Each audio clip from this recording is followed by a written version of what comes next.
think we're good. Go ahead.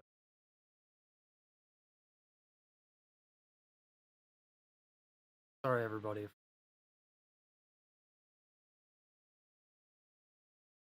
Uh,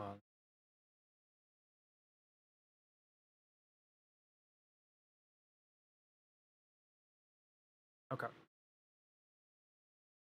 So today we're gonna do some topic decision making. One of the most important factors of success is whether or not you give a shit about what you're talking about. So, with that said, start with gospel and art. That's the primary crux of it.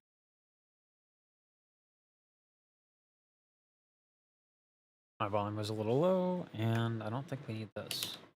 There we go. What about you? You need to go up? I feel like it needs to go up, but it's not going up. Um, and that would be why. Yay, compression. Look at you, compression. All right. So the crux of the channel is gospel and R&B. I figure the best way to do this is to go to Jaren, see what he's been doing. And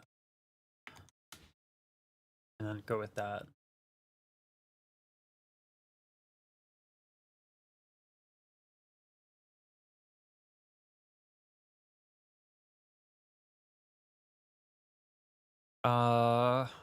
Bridge over troubled water. I don't know if I'd put that under gospel.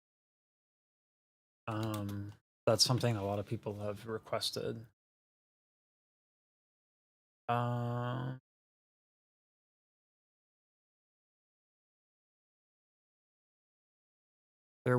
I did Usher's already. His tiny desk.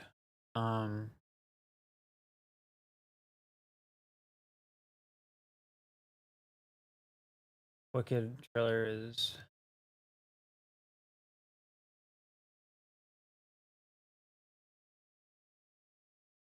Mississippi Mass Choir. That's something he's doing.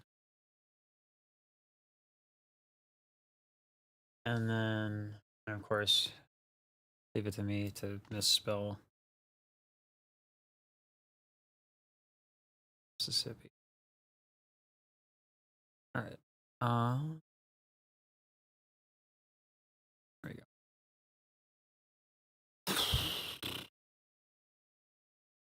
Get closer here. Everyone can see. I think I did Donald Lawrence in the Tri-City thing already. I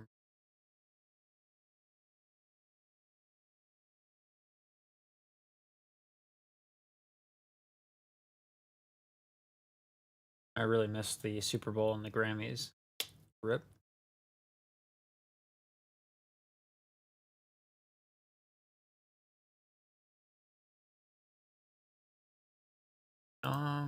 There's bound to be some requests that I've had on the recent gospel videos. And that's kind of important.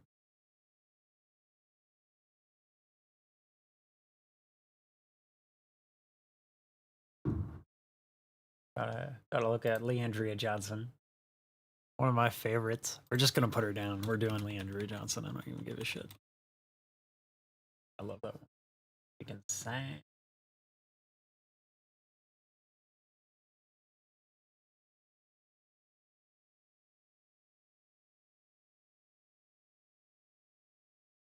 Comments.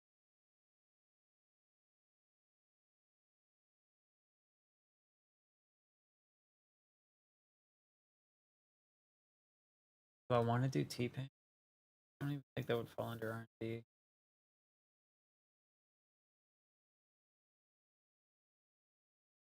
Mariah Arsenic Hall. Split. Right now we're gonna focus on gospel.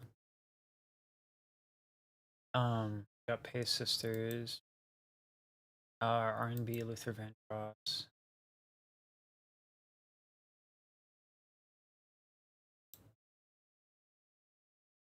Is SB you ever really do old gospel like Mahalia Jackson? I wouldn't know the difference between contemporary or old school. I was gonna do a video on Yolanda. I think I've done like one. Yeah, that's not a, let's put in some Yolanda Adams.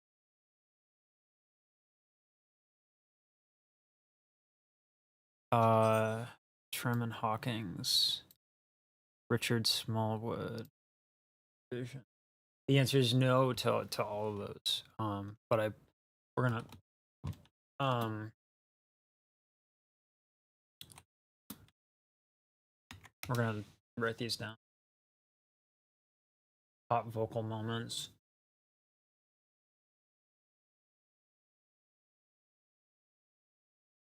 Bakers. There's a bunch of y'all. Vocal range. Someone's guessing Yolanda Adams. I know it's. Ooh, yeah. I have not done enough for Aretha. That's for sure. Um.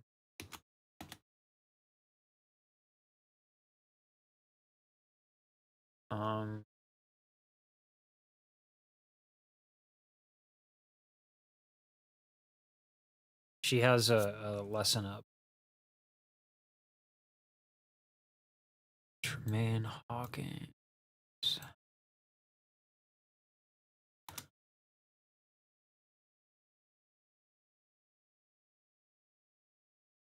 So, Tremaine Hawkins live.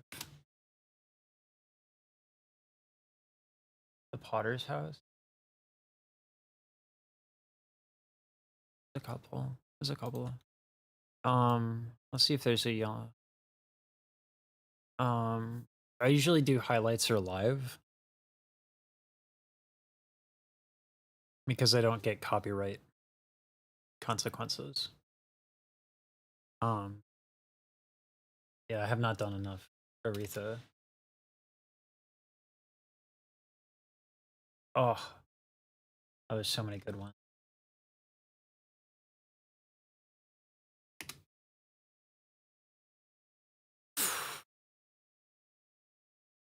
I feel like I've done.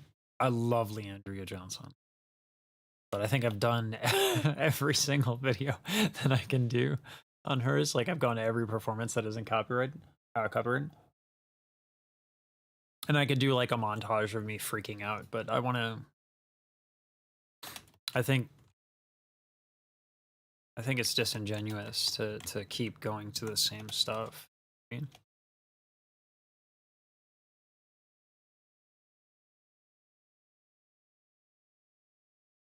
this one has been doing well, so I'll probably do that one. It's trending. It's a category. River Troubled Water.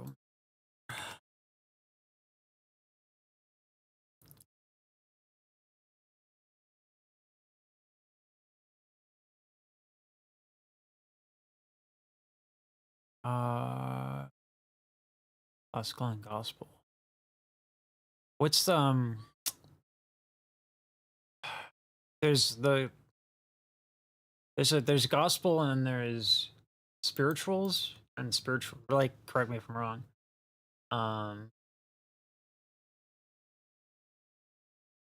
Anthem of Praise, Smallwood and Vision, Center of My Joy. Honestly, I have no we can't have it. I have no issues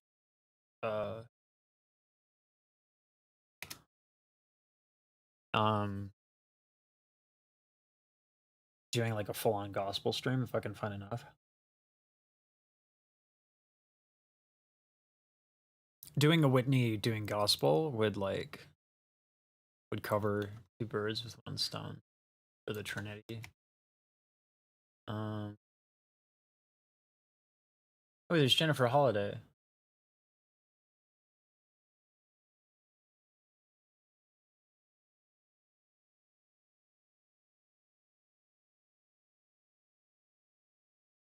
Love the Lord. Houston. Look for live. There's a couple. There's a couple. And that would cover Trinity stuff. So what I was gonna do was take a bunch of these and pull them and see which one people really are excited about.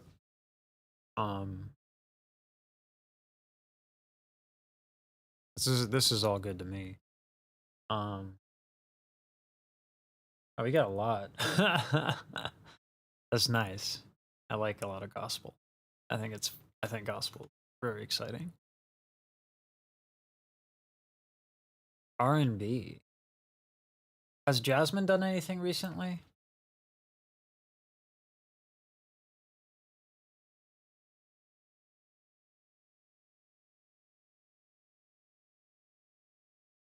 No, it's been a month.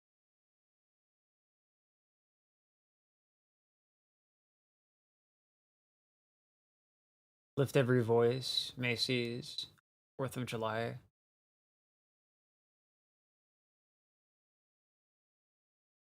UK's. Oh boy, did I not do the Aretha Franklin tribute? No, yeah, I did. I totally.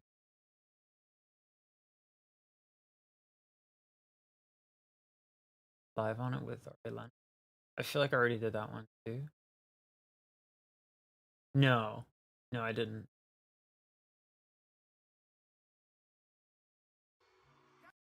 We gotta do that one. That's gotta be on there. I love Jasmine Sullivan is one of those singers where the more you know about singing, the crazier the shit that she does is. It's like it's subtle, you know what I mean? Like she can do a lot of the more blatant, like crazy stuff. Sorry, I just gotta get this fan going. The computer's overheating a little bit. It like Anita Baker. I've heard the name. I feel like I might have done one, but the fact that I have to make that a question mark means that I haven't done enough.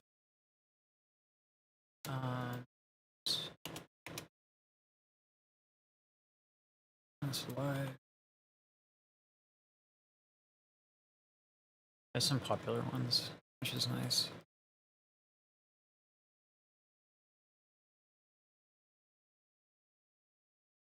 I'm gonna figure that's gospel. Oh, I love Tony Braxton. Thank you all for the suggestion. This is nice. And then Roberta Flack. When my channel was like kind of singularly focused on R&B and gospel, it was much easier to find stuff because like all the comments would have like everything that was current and stuff like that. But I just love the human voice. I don't want to do one thing, but I think this will be a way to kind of get around that and, you know, like have a like I think if I put this into a poll or a few polls. Hey Captain. We're gonna get into answering questions. So I'll have an answer to your question. I'll put that up on Discord.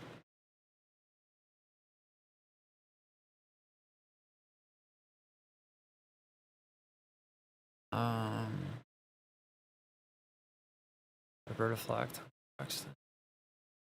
We can do highlights as well.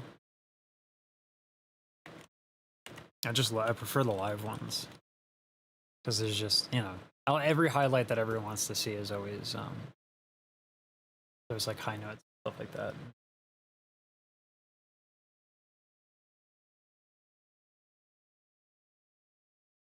There's a lot. It's good.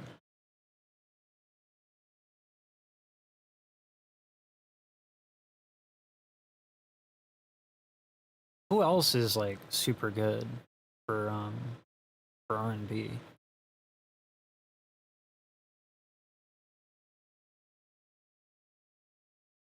I mean, did I even put down Aretha Franklin? Yeah, I did. Okay. I was gonna be like, if I didn't put that down, I'm an idiot. Oh, you know who? I guess this is here. Let's expand this to jazz. There's Rochelle Farrell.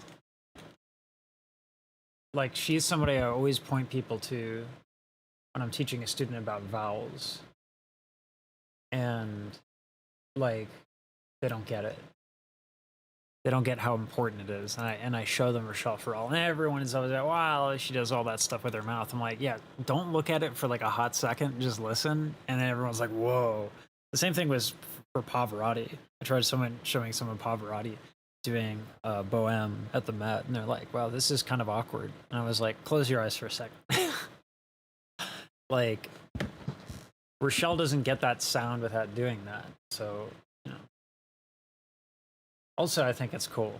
I think it's an extreme way of doing that. I love. Oh, there's an Anita Baker tribute. Well, Cam.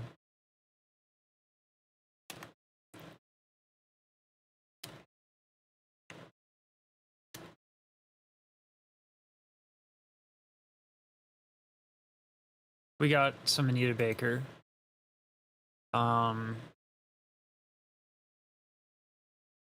Honestly, I've never heard what's her face, the Canadian lady. I've never heard her live. A lot of people have said Whitney. I don't do enough Whitney. Oh, Amy Winehouse would be nice. Yeah. Who's the Canadian lady that belts a lot and has a show in Vegas?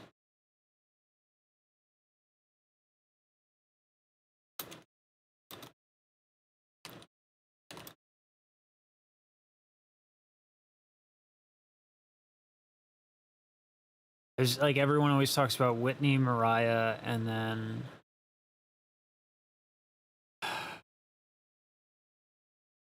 I'll just look up Trinity.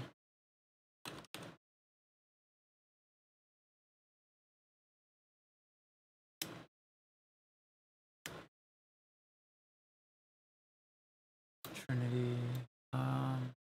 Celine, that's right. That's right. Yeah.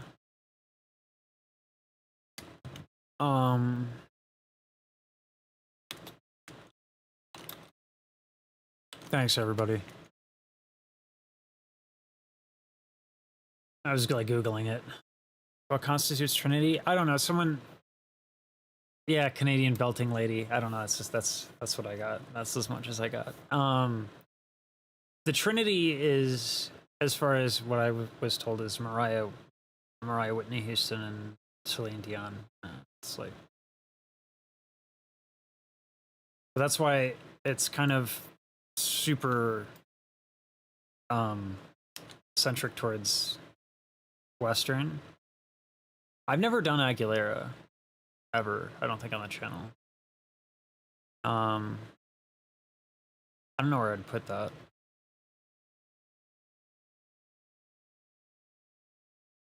I guess I'll do like pop, Trinity pop.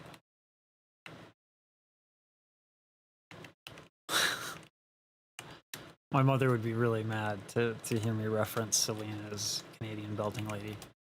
I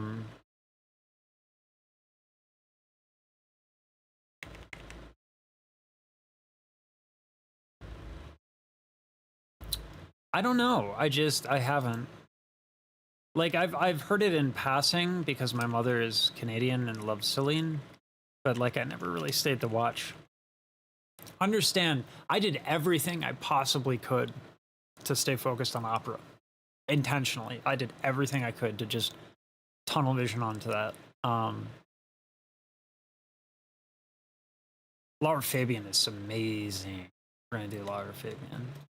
I've done a lot of Laura Fabian, but I'm always happy. I have yet to hear a bad performance from Laura Fabian. scratch that. I have yet to hear even a mediocre or subpar or average performance from her. She always delivers, and luckily, Laura Fabian fans have been really supportive of the channel. So I feel that that's owed to a lot of the people that supported. Who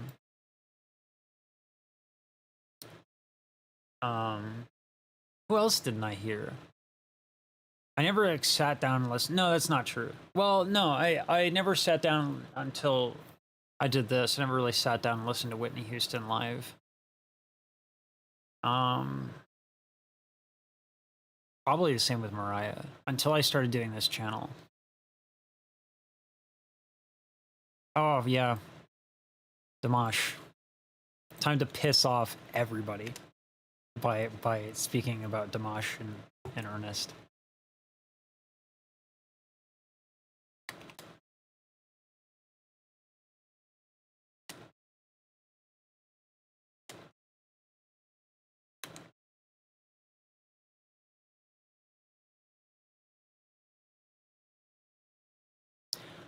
I need to do like all the other videos before I do Dimash so I could like rent a bomb shelter for like a year. Ooh yeah, Tina Turner. I'll put her in pop, even though that's silly.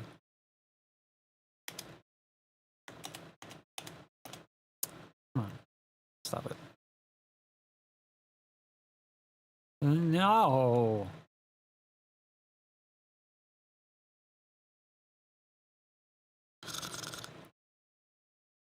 Why? Why are you like this?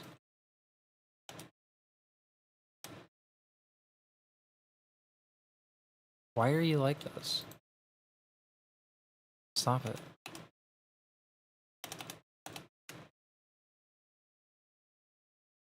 Dimash is really good, but his fans treat him like he's a god. And he's not. He's incredible. He is an incredible singer, but his skill set is really, really diversified. So he doesn't do anything. He's like, he's a superhuman singer. Like, don't get it twisted, right? But like when he does, for example, when he does like a specific technique like covering to get like an operatic sound, like I do that better, but I've been doing that for 15 years. Now, granted, I do nothing else better than Dimash. Like that's a very, very specific technique. And so I do that better than Dimash. But that's like the thing that I have to say about Dimash is like a lot of people, the shit that he does, it's in the combination of skills that makes him extraordinary. He is an extraordinary singer. Like he's flexible in terms of the styles he can do. He's incredibly hype when he performs, which is incredibly important. He's a great musician. His technique, versatility, like I said, is just fucking bonkers. His high range is insane. Like Dimash is really, really, really good, but God forbid you say anything negative. And I don't think it's negative to be like, listen, he hasn't trained in opera for 15 years, and so this particular technique is not as strong as like Pavarotti's. The fandom will just freak the fuck out.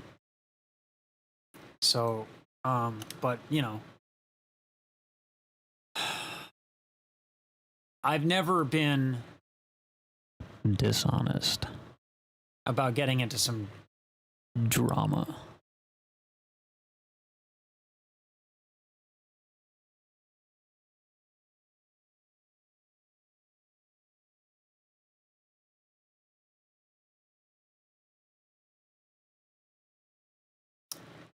Fun times. Oh God, I love Tony Bennett. Tony Bennett with Lady Gaga is great. And I think that there's a lot to talk about there with Gaga and Bennett.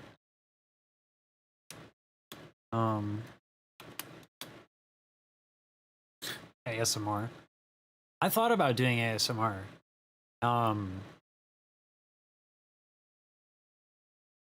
Like if I did like Moby Dick. I don't know, like I was thinking like doing like choir stuff, like doing live like Bach chorales live, and having them to be done very slowly and kind of like a lot of reverb. But I don't know if that's ASMR or like relaxing choir music. I don't know what ASMR really is. Tony is incredible. I love Tony Bennett. And I love his sense of lyricism. His version of Fly Me to the Moon is fucking outstanding. The way he introduces the song, like, oh, it's often used many words, say a simple thing. It takes thought and time and rhyme to make a poem sing. Well, with music and words I've been playing, for you I have written a song to help you know what I'm saying. I'll translate as I go along. Like, I think that was entirely him. I love that song too. Fly me to the moon. Yeah. I think his sense of timing. I never got into Sinatra. I always liked Tony Bennett, but it's not like I gave Sinatra like a fair shake. Like I never really went out of my way to listen to him. Bob Ross.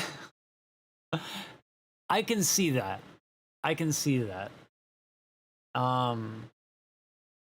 Like if I did Moby Dick,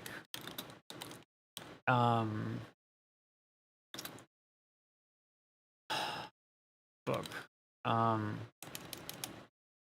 Moby Dick book. I think it's like it's free, so translate as I go along. Fly me to the moon.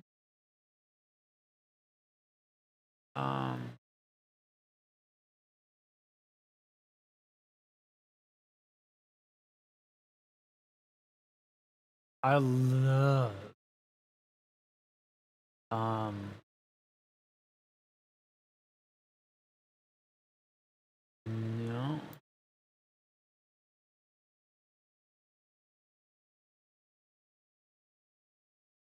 Where is the...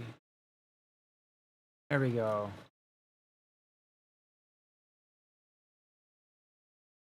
I'll try saying ASMR.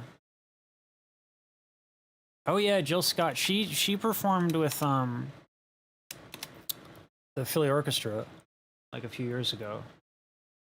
I remember Yannick was preparing for that as he was doing Bernstein Mass.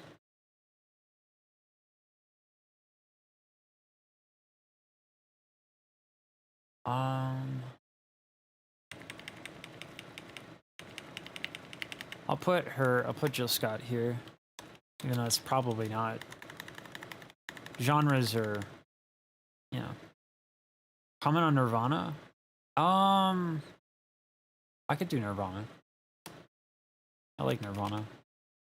Man Who Sold the World, it was like really good. It would be difficult to probably find enough stuff that's not like super protected by the labels, because Nirvana is such a cash cow. Is this all just quotes? Oh, there we go. So like, I guess ASMR. I can try it. Why does it do this? Why does it do this? There we go. ASMR.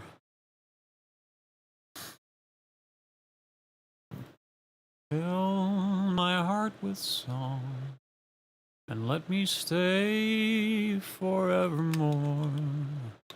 You are all I long for, all I worship and adore.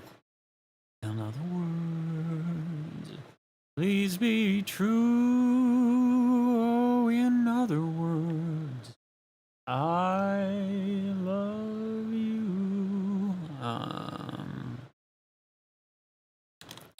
what would be like some other ASMR things? Like Bach chorales are so nice for relaxation. Oh, I love Simone. I love Nina Simone. She tends to underperform in terms of the videos. But I love Nina Simone. That's fine. Some years ago, never mind how long precisely, having little or no money in my purse and nothing particular to interest me on shore, I thought I would sail about a little and see the watery part of the world. It is a way I have of driving off the spleen and regulating the circulation. And whenever I find myself growing grim about the mouth, whenever it is a damp, drizzly November in my soul, whenever I find myself involuntarily pausing before coffin warehouses and bringing up the rear of every funeral I meet, and especially whenever my hippos get such an upper hand of me that it requires a strong moral principle to prevent me from deliberately stepping into the street and methodically knocking off people's hats. I love that bit.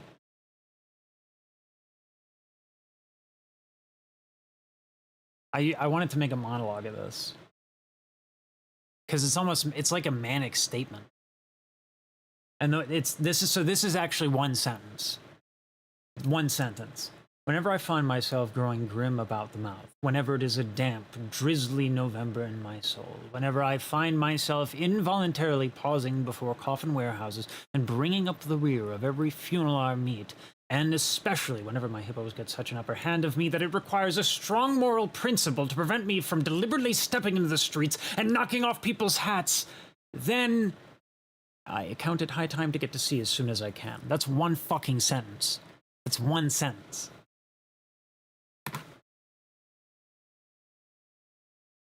I wanted to audition with that super bad, and like everyone was like, "You shouldn't do it. It's too heightened." I was like, "That just means you have to be good." Like, anyway, total aside for Moby Dick ASMR.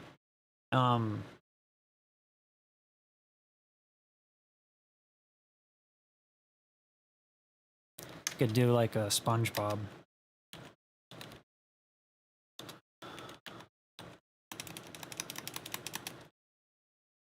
Be fun. SpongeBob.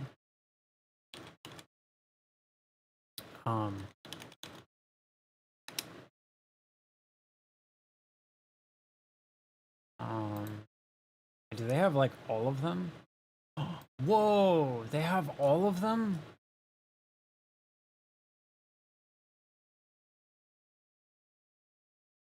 Home to one of his favorite sea creatures, SpongeBob SquarePants. Yeah, I could just like read this off. The scene then shifts to SpongeBob in bed before his alarm clock goes off, waking him up. He gets ready for the day. It is the day that he is to apply for a job at the Krusty Krab as a fry cook. That's ASMR, right? Right? Beatbox. No, let's get another non-English. Who is the... well, I mean, Morissette Amon, but I already have a couple of videos planned for her. Who is... Oh, we have GBB stuff.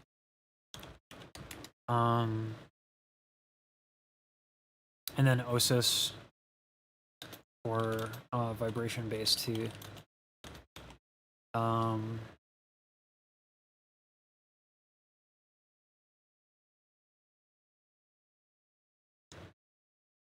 Who is the fucking lady?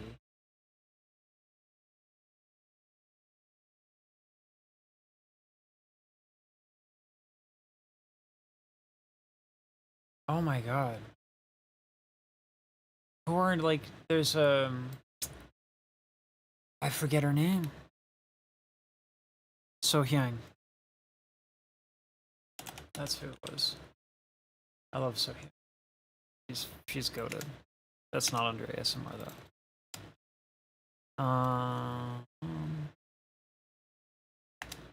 This is for I feel like my chat is not updating. check that out. No, it's updating. Weird.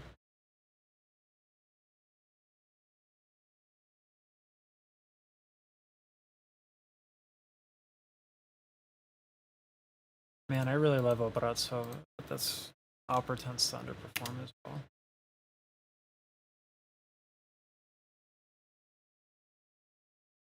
Okay. Oh, she does Can't Help It Falling in Love. I love that.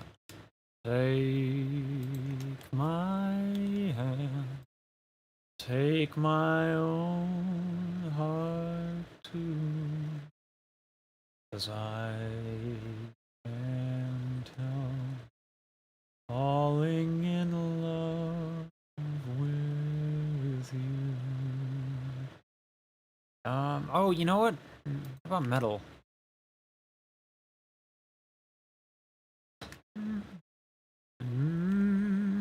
Stand alone.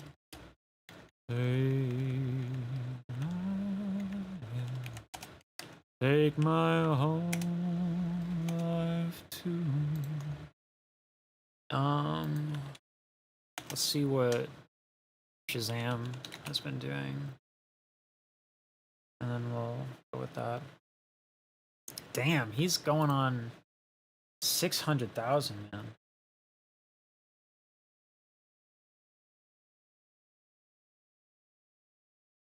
Terrace Stannon. Who else does like really good vibration bass?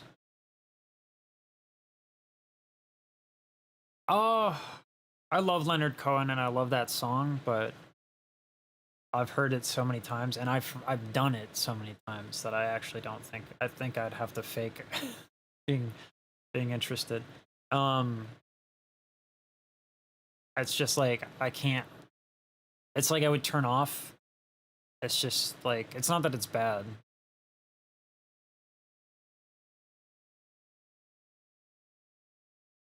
There's also baby metal. Should be fun.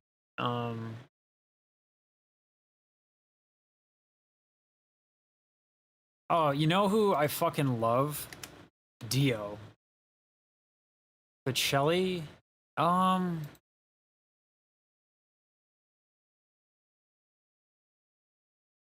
have a hard time with that one. Every time I listen to Bocelli, it's opera is hard for me to listen to without like getting like negative, and I don't want to do anything negative if I can help it.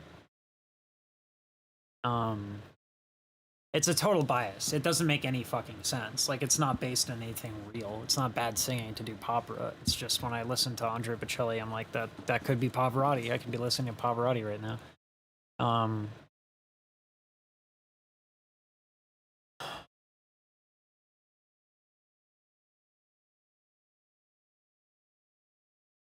There's just a lot of GBB stuff that's coming out now, so I think that probably covers Beatbox.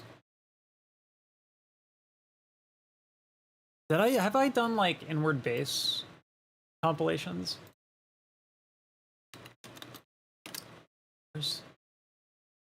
Oh no, I haven't.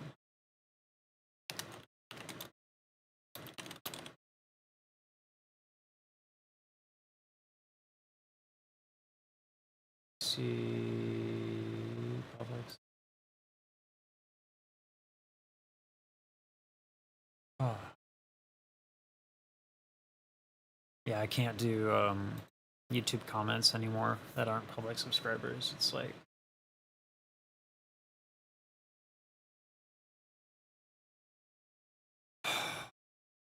how did my podcast?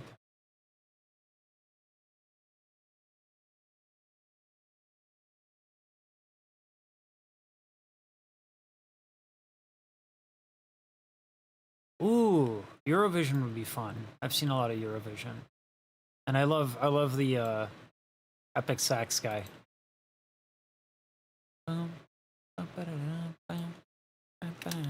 That meme is old as time, but I love that. I love epic sax man.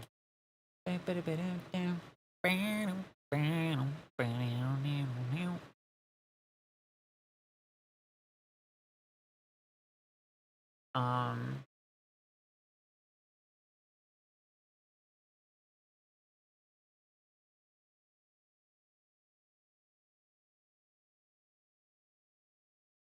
man, Shazam runs a really clean channel.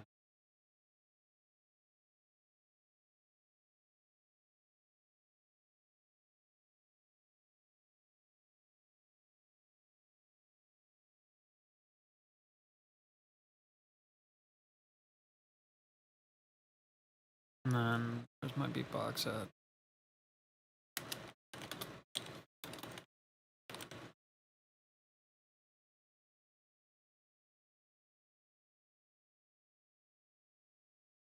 I have to do Captain Seismus and then John and a couple other ones for that one. Emma Thomas. No, Irma Thomas. Which one would that be for?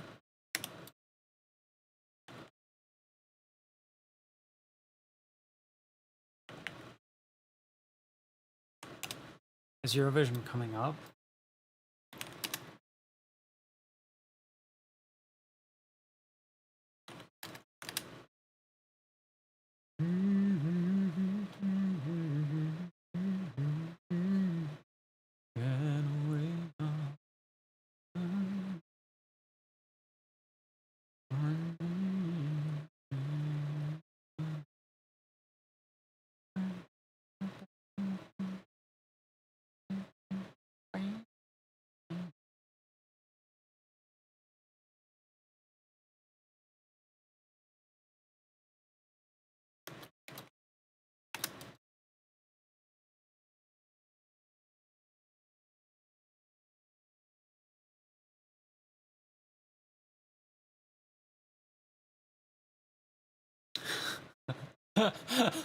No.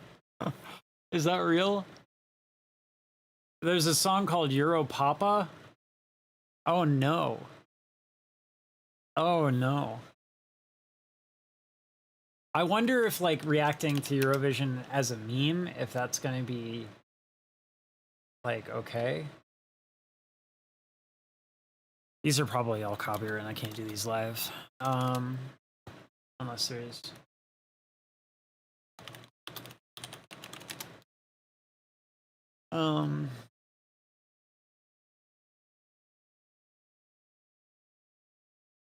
yeah, there's fucking Euro Papa. That's the thing. I can't believe that. That's ridiculous. It's a song called Euro Papa. That's by Juice Klein. Just Klein? I don't know. Oh, he's French, so yeah. Juice. Is the T silent?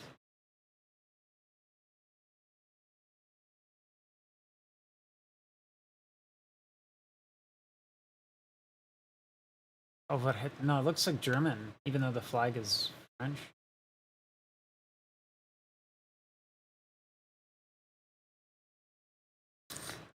Nice. Nice, Tink.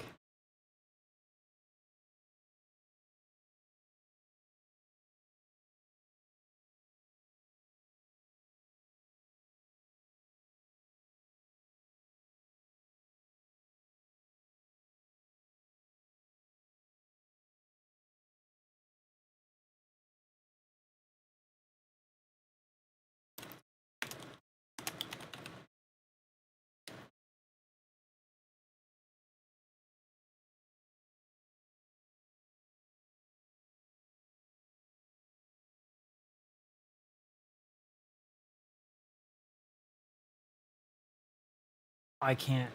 Dude, it's gonna be so hard to do Eurovision without cracking up.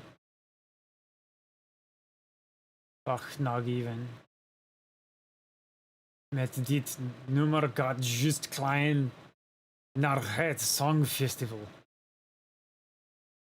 Yeah, no, it's French. So it's just a lot of German coverage, I guess.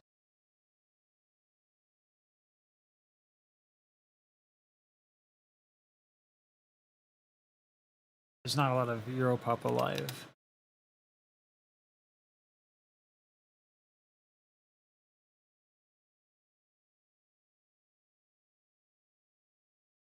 Why is this dude dressed like a mime? What is this? What is this?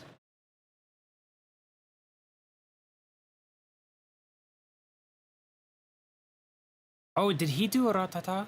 No, he just remixed it.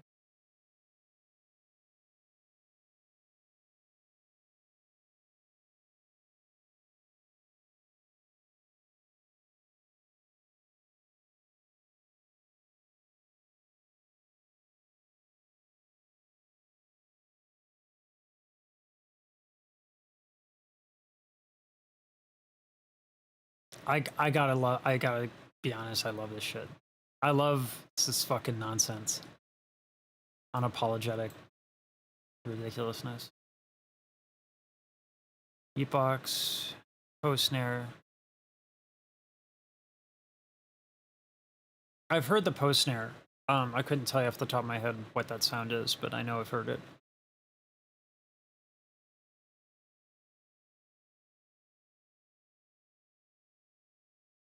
I mean, it helps my wife think. So I'm a big fan of its medicinal purposes.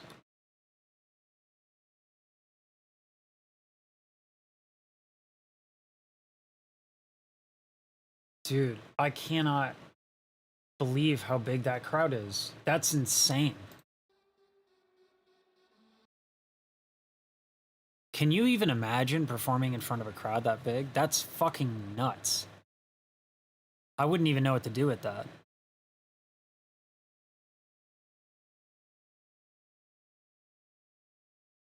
That's insanity. I have no idea how anybody becomes that big of a draw. That's incredible. Anyway,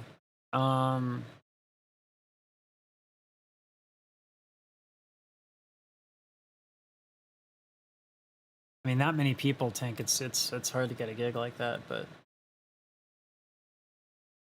keep posting and see what you can do with it.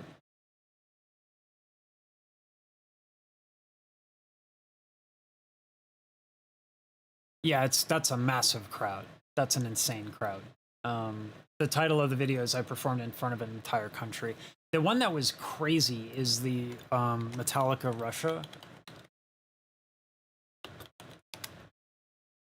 This audience is bananas. This is the biggest audience I've ever seen in a single image. It's hard to fathom. It's like almost the entire country. There, yeah, back when mullets and mustaches. Look at that. Look at as far they had to fly them in by helicopter.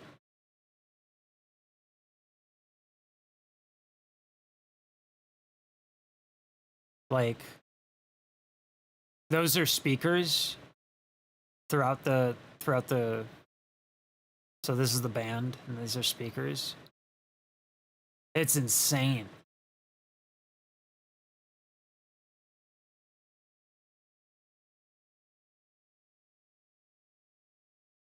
Um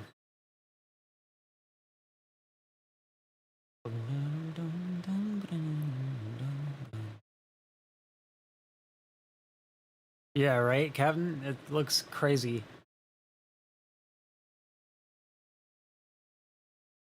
I don't even know. I don't like I would Zinger, I would be surprised if no one died. Like, you know what I mean? Like, could you imagine just even like being around that many bodies? Oh my god, I don't. Oh no, no, no, no, no, not for me. Um. All right, time to turn these into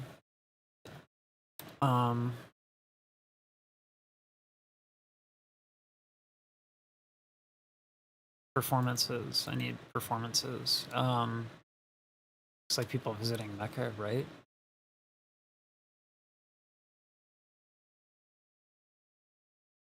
Um.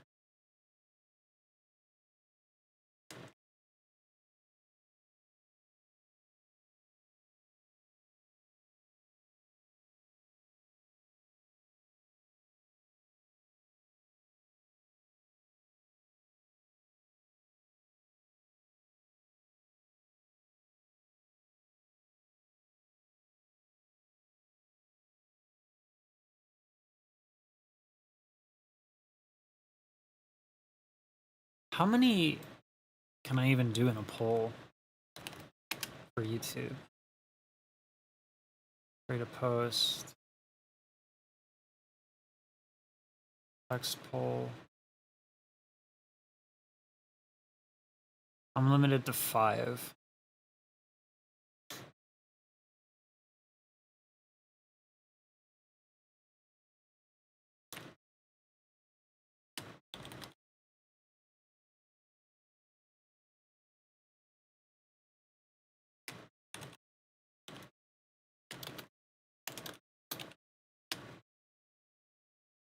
We got Tony Braxton. Then we got the Flag. Jasmine. And Ari.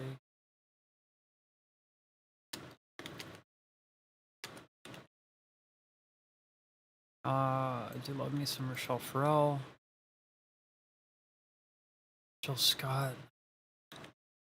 Not enough space for these, but I'll keep them in the list for next time. And then we'll do it like that. We'll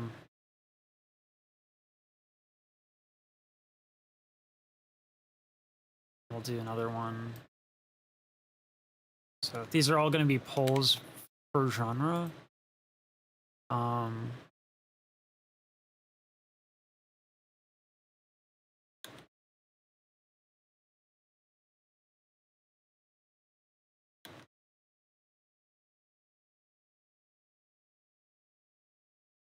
I don't even know if there's going to be a Lady Gaga and Tony Bennett thing that's like doable.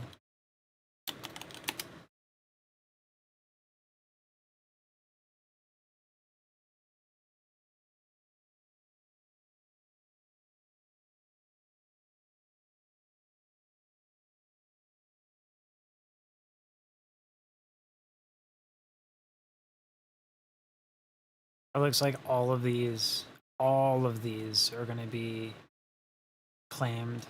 Every single one of these.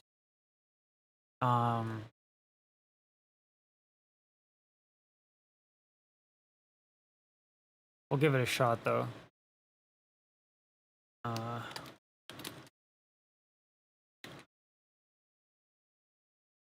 I did a national anthem. It's limited to 5.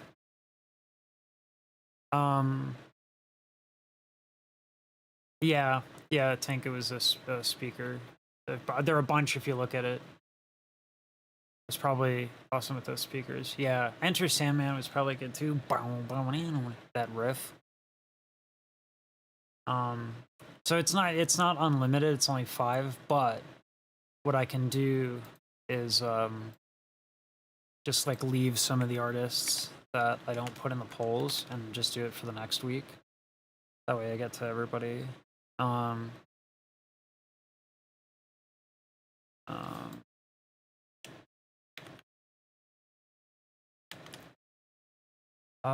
Nina Simone just doesn't perform well, or I would.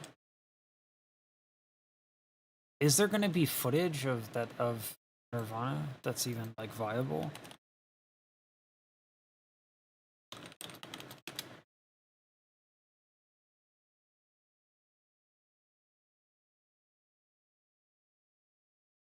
Doesn't look like it.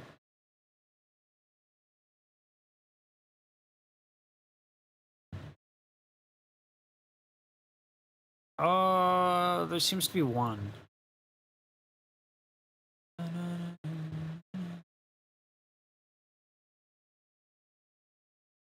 Face to face with the man who sold the world.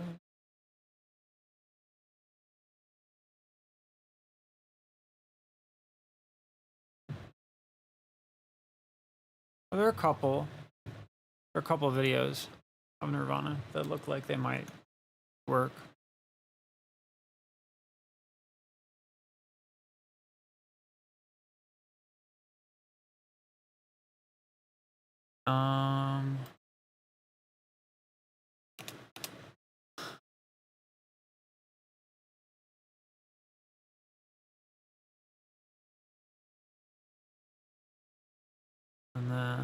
schedule that to be in like 8 hours.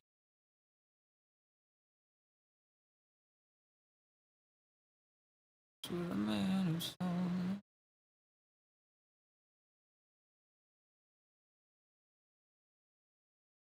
$10 p.m.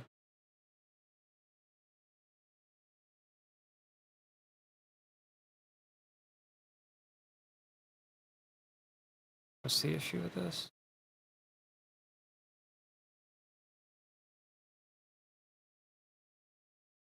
I don't see the problem. What is going on? Okay, that's what's going on. So I have to. Okay.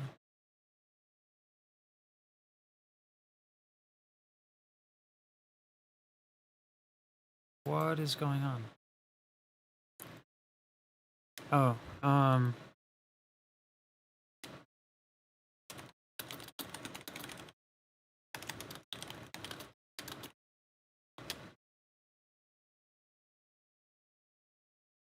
there we go.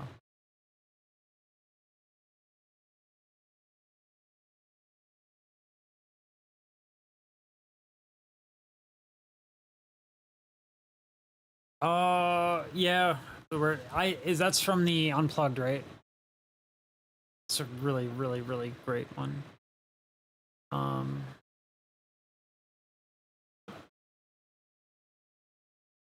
we'll do another poll.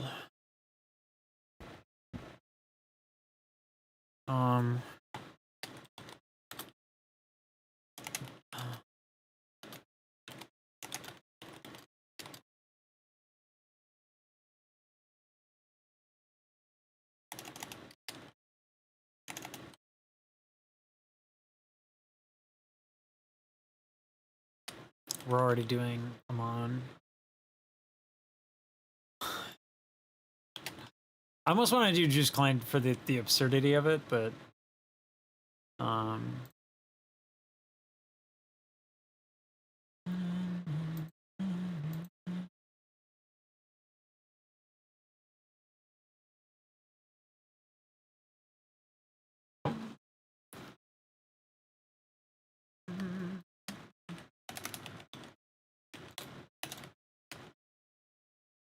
the Morris said on is that how you spell it?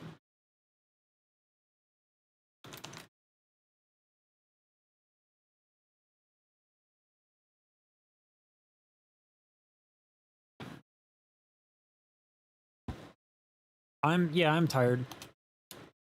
The lighting doesn't help too. Like if I boost the lighting, that tends to help. I look less tired. But yeah, I'm a little tired.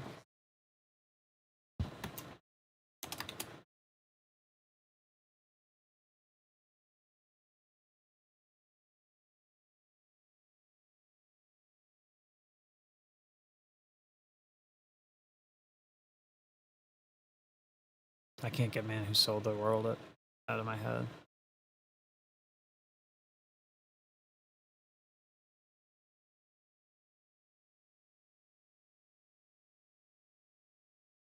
See if you like my bass, my master throat bass. Which friend is that?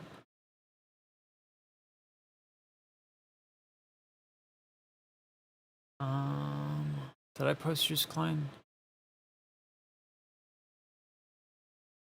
Yeah, okay. So that's that.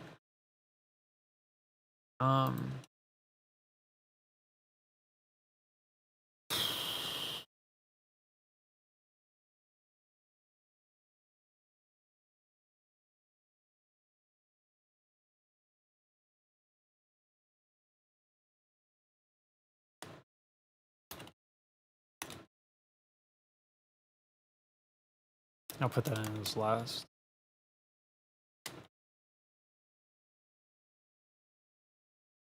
It's not transcript. It's is it transcript? Yeah, it is transcript.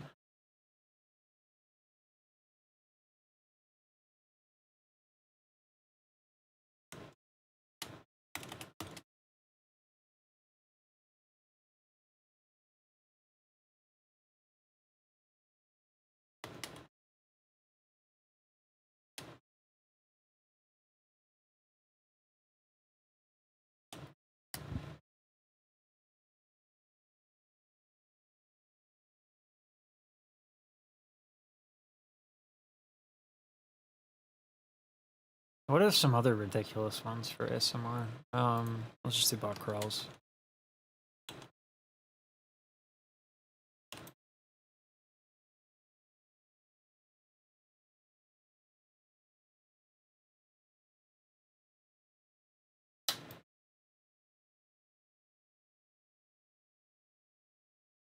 What, me being tired?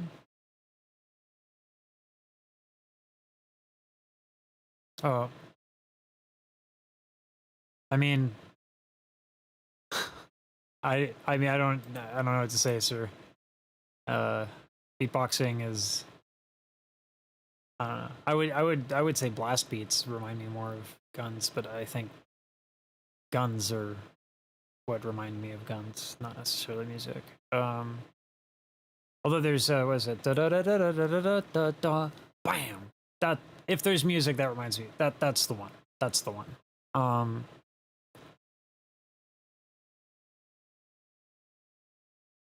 Oh man, Leadbelly is fucking dope. It's been a while since I've listened to Leadbelly.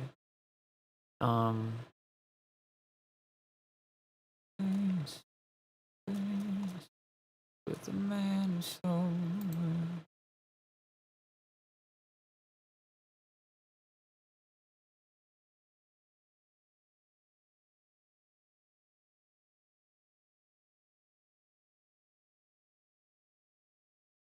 You're cooking a Leadbelly? What you cooking up?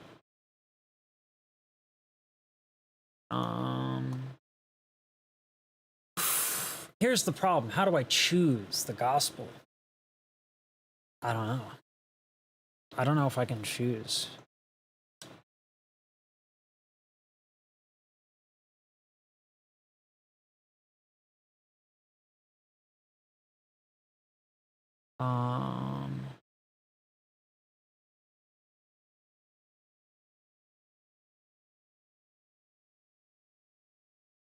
It's weird you can't edit them. I think that's weird.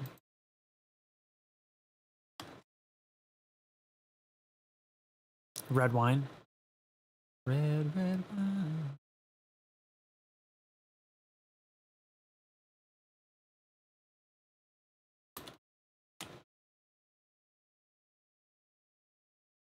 And then we'll get into different performances.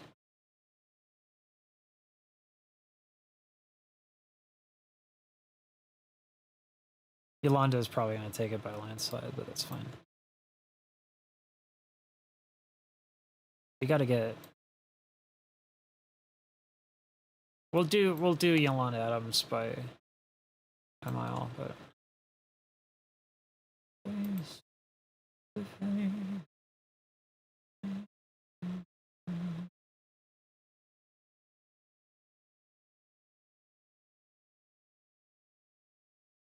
In the sky with perfect bass. Yeah, I don't know.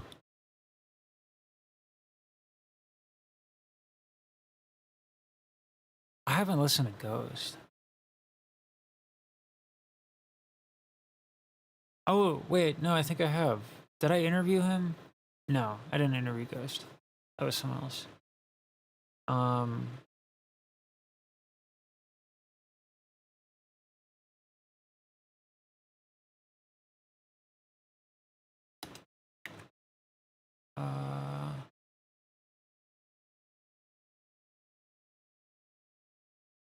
I didn't put up any metal stuff. I feel like I should do baby metal. It's too bright.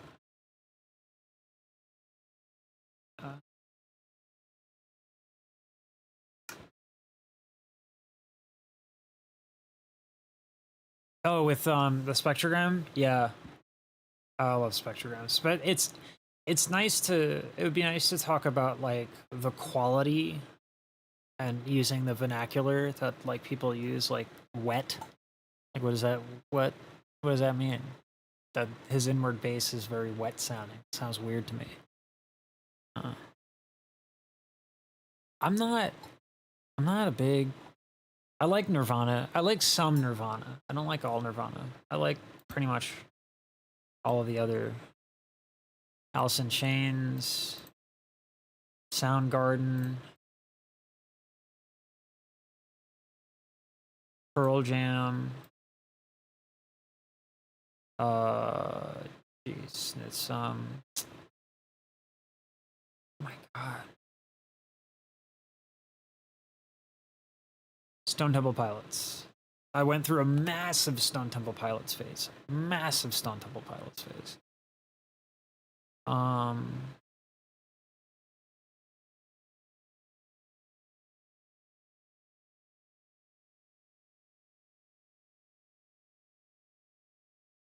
Yeah, Kurt was definitely crazy. But I think that's okay.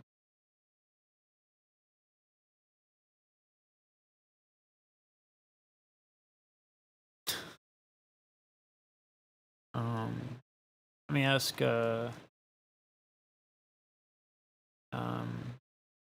if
I should message Eclipse.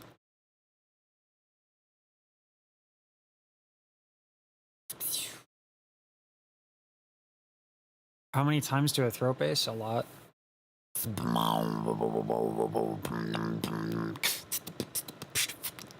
I piss off my wife and my friends whenever I game with my friends. I'm just like, I'm just like practicing resonance and stuff like that. I piss off everybody in my life with throat bass.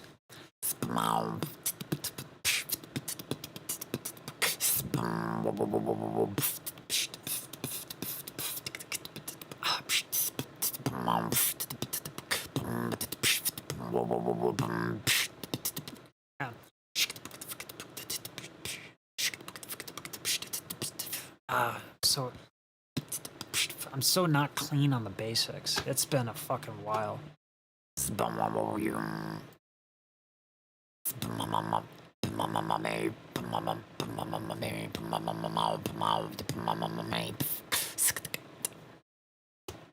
Yeah, I piss off everybody in my life with throat bass. So that's how often I do it. But I don't practice the basics as much anymore.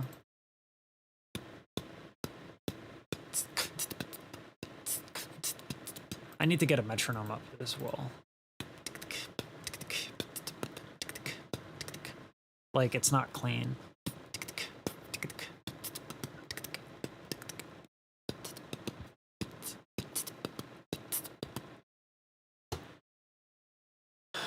Does being a good singer help with being a good beatboxer? It depends on the technique.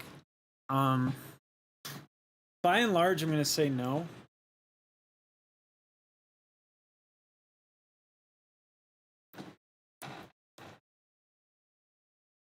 Yeah, I'm going to say no. Depending. Being a good singer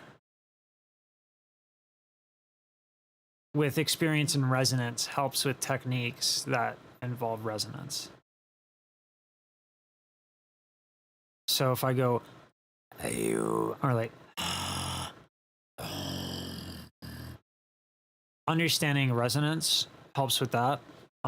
So if you're a singer who does that really well, if you're a really light speech level singer, that helps. But if you don't do speech level singing, I almost think it hurts you, because in terms of, not like hurts literally, but in terms of your ability to sing and beatbox at the same time. Because if I do like, Oh, it's soft and use any birds. Like, that's too much on the singing. Whereas if I do really speech level, oh, it's soft and boom, Benny bird, boom dum dee dum boom. So like that makes it easier. Like boom, boom, boom, boom,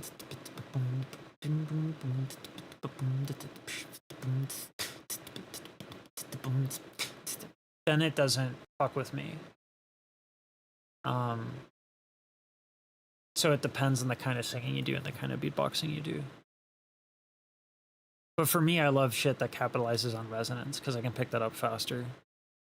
Like when I do, what is it, the inward vocal fry, when I get like a nice resonant frequency, it's like.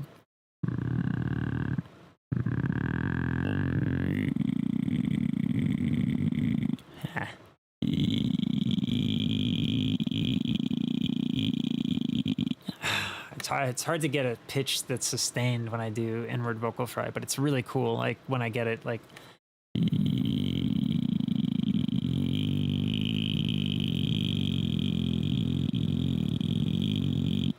So anything that's resonant like that, I love.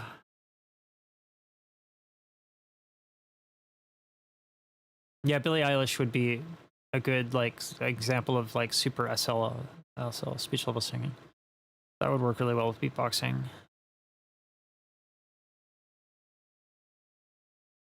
And yeah, you know, you don't have to be a good singer. But if you're gonna sing while beatboxing, it does help to be a good singer. But like if I'm like, you can't roll like this, like if I do that, I don't need to be a good singer to do that, but that doesn't mean it's not fucking baller. Like, you can't roll like this, like.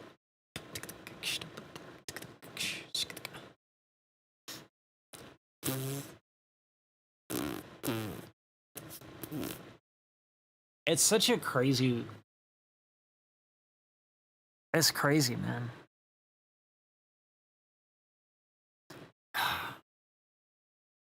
Earthquake is also nuts. I wonder what Napalm's jaw is going to be like at 80 years old. If he's just going to be like this.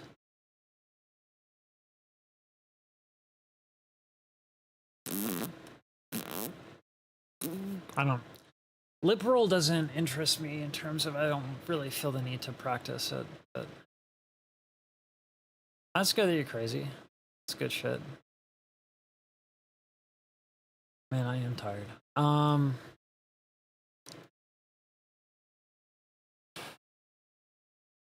We have guests over and I didn't sleep well because of it, but that's all good.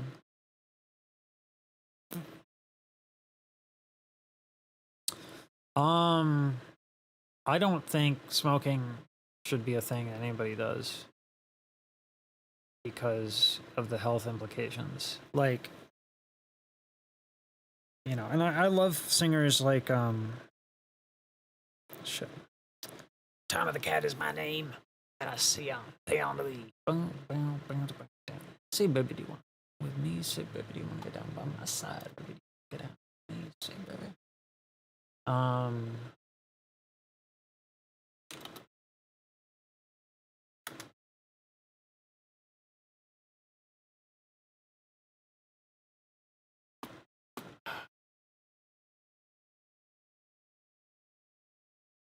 Forget his name. Staccato. Tom Waits. That guy. He smoked himself into oblivion. Absolutely, Captain. I will.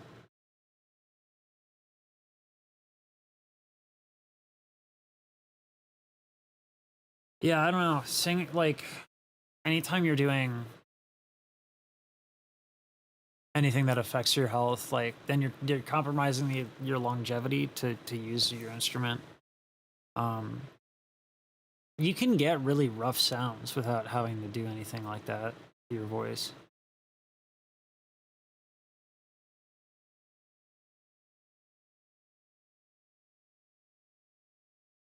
A question if high-level beatboxers take drugs. If you're doing something technical, it's probably not a good idea to be high on anything.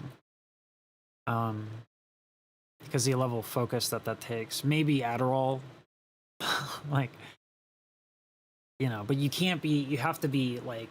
You can't be like. You got to be, you know, centered when you really want to perform at your best. So, yeah, I don't know. Like I take drugs, but they're it's like psychopharm stuff. It's like prescription. So, and those help, but that's a different thing.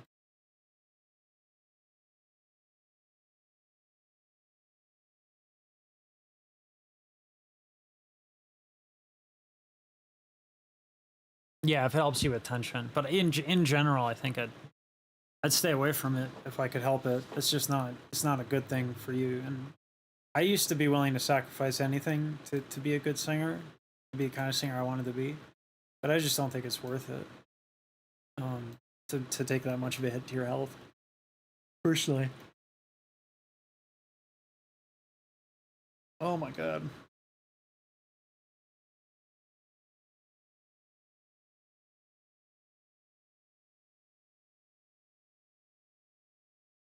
Yeah, I mean, vaping isn't gonna fuck with you as much. Jeez, man, I really want to do these community help things, but I'm fucking out of it.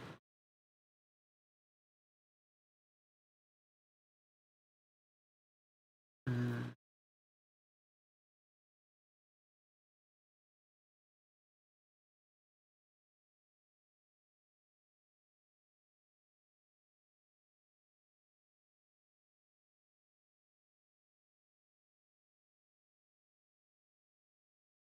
Can't have another coffee. I won't sleep.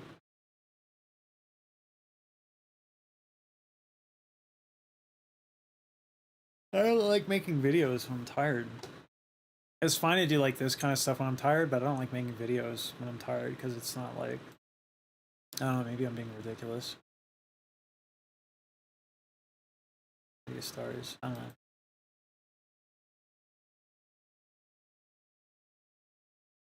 Bongs help.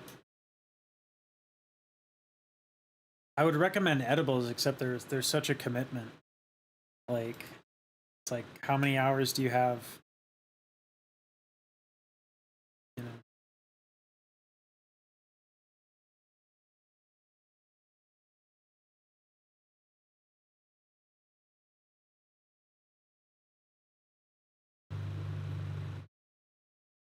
I don't know much about vaping.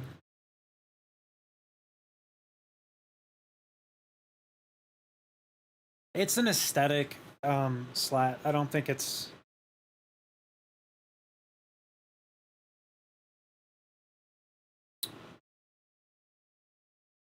It's interesting because it's an aesthetic from like the 60s and the 70s.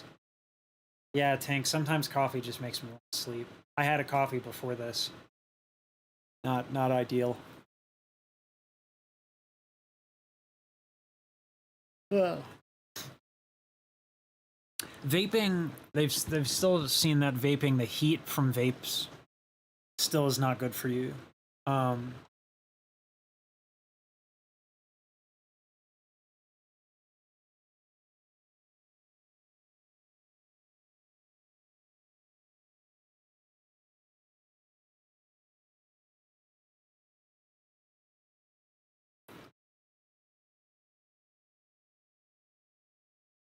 I don't know if it would be that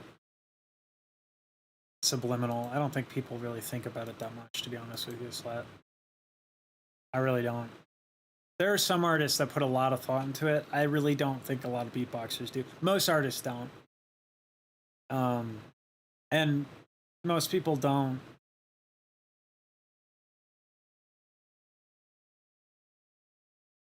A lot of people are not susceptible to the subliminal stuff unless they're already kind of contemplating that. Um, like I would say in like of more consequence would be like news reports saying that mushrooms are really good for some people in a therapeutic controlled setting. And you see something like that, and then people who are like, you know, interested or like want that, like then they'll go out and do it. But someone doing like there's like a song about mushrooms, or like if it doesn't romanticize it. I mean, I imagine like if you did like the song "Cocaine" from like Eric Clapton, if you wanna get down, you gotta take her out.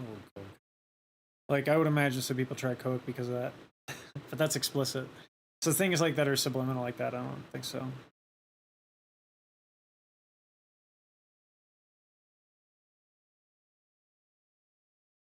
It would do the opposite and wake you up. Yeah, that's the problem with ADHD.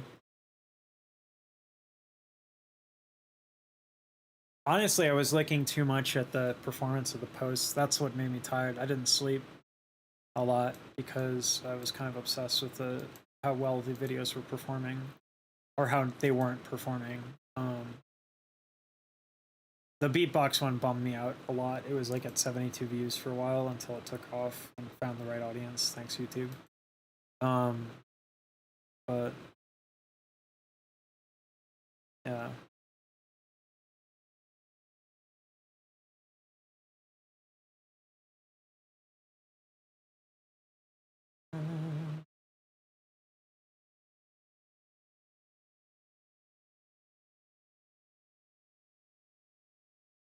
Weed gives inspiration. Depends on the people. To me, it can help with ideas, but it can also make me like manic.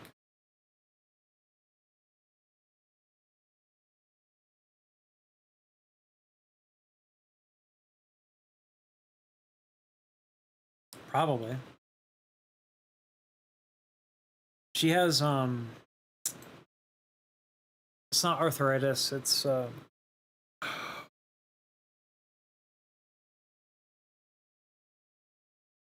it's not my wife has it. I can't believe forget the name. It's like a form of arthritis. Usually comes after a big infection. Um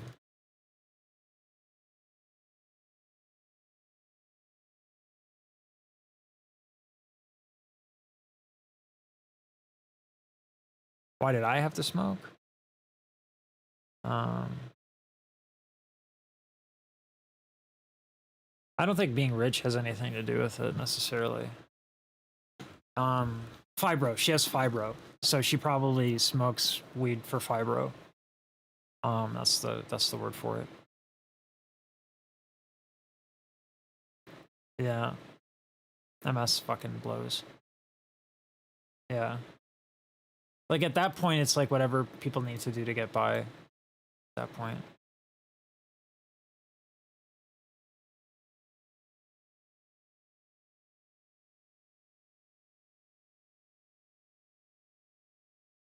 if someone is saying that they need to do it, slat, let it go.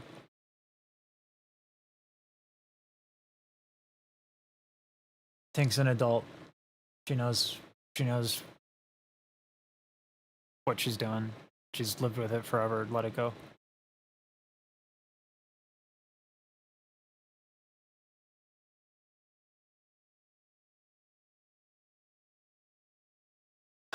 Right now. I think it's time to move on from that topic.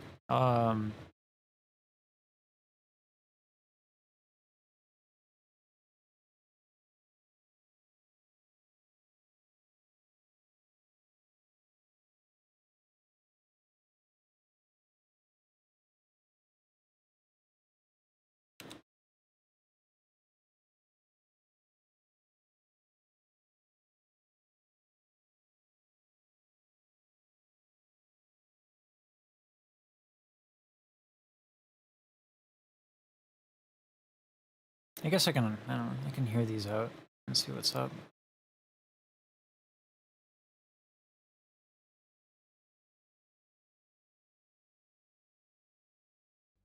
Are you shining just for me? What's City the of question for this? I forgot what the question was from Captain.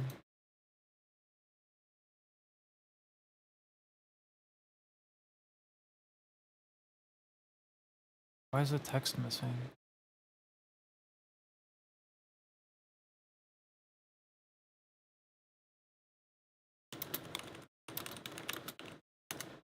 Is it singing help? You're vanishing.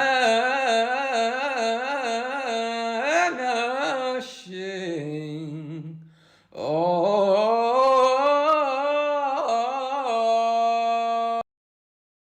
you're vanishing.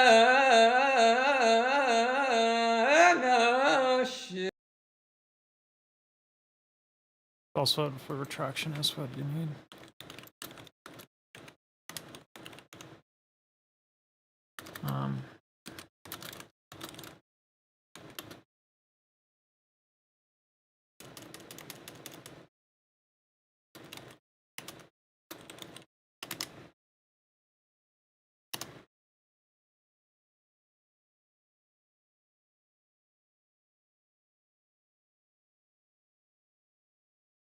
Is that it for singing help?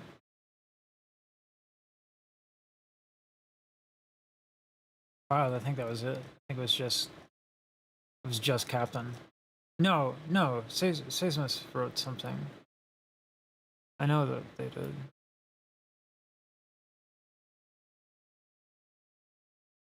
And I thought John did something as well.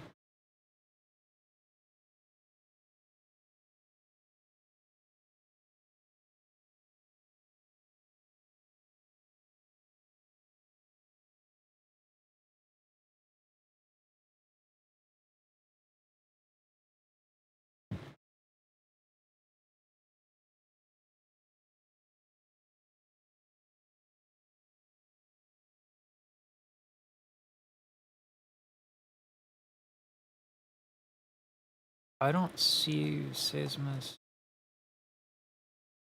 They said they submitted it. I'll check out their DM. I don't like doing it through DMs, but they're helping me out, so.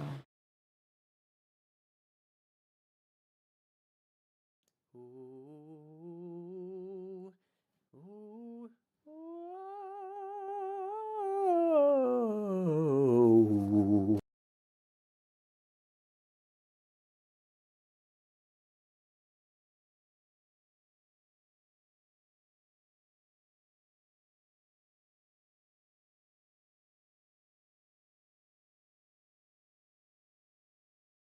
Did I put Mariah R&B? No. Okay.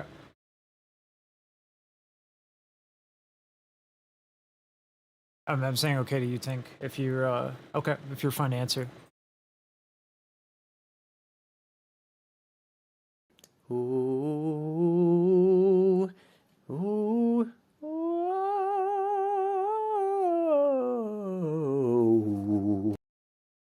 Ooh, ooh, ooh. So this question was about like mix. This, I have to make a video response to this. Because there's no way to answer this without some imagery.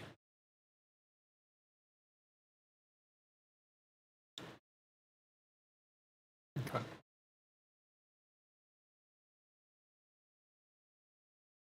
So this is in regards to this recording that you sent, Seismus. Also, please correct if that's a mispronunciation of the highest degree, or if any degree for that matter. Let me turn on this fucking fan.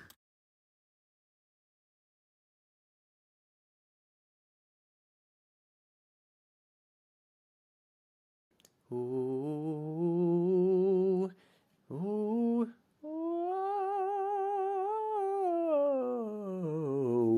So the question is whether or not that's falsetto. So falsetto,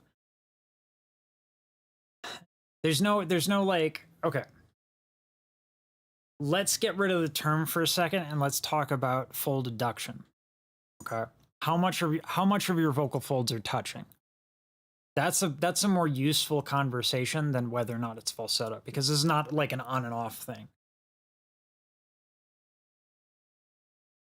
Because people have what happens with falsetto is a lot of times people like a let's just say in pedagogy it's called the F word. Okay. the way that you're singing right now is that as you go up, your vocal folds are separating a little bit into, like, I guess, I don't know, head voice. I despise the term, but for lack of a better term, head voice, right? But you can think of the vocal folds as just doing this, like where they're coming together a little bit and then they're coming apart a little bit, and it is in that coming apart that we get that kind of like airy hootiness.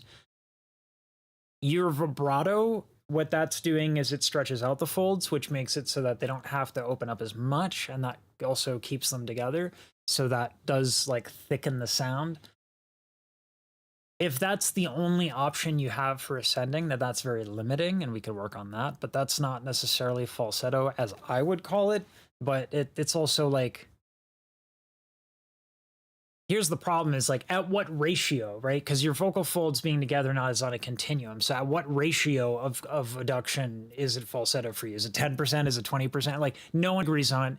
Everyone fights over it. So just get rid of falsetto versus head voice versus all that shit. It's bullshit. It's not useful. It's nice as a starting conversation point, but you will drive yourself fucking mad. Don't fucking just like go away from them. They're bad. They're bad. They're bad. They're bad. They're bad. They're bad. Don't do it. They're bad.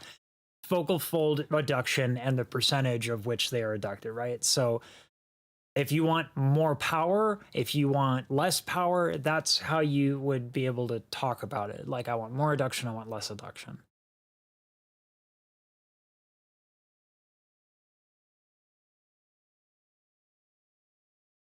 I fucking hate the head voice falsetto thing. I wish registers were obliterated and people actually would talk about how the shit works. Because it'll fucking drive you nuts. It'll drive you insane.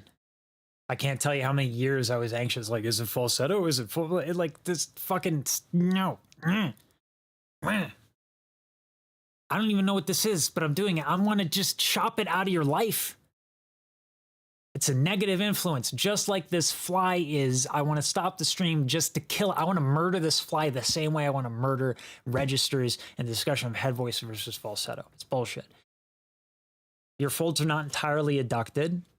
So there's a little bit of space between them that gets the airy quality. That vibrato helps give it a little bit more juice, a little bit more power, because it stretches them out. Okay, and if you want adduction, more adduction, you know, we can talk about how that's achieved. There are several different techniques you can do to achieve that. But belting and head voice, whatever you want to call it, those are not the same thing. That's not the same technique. So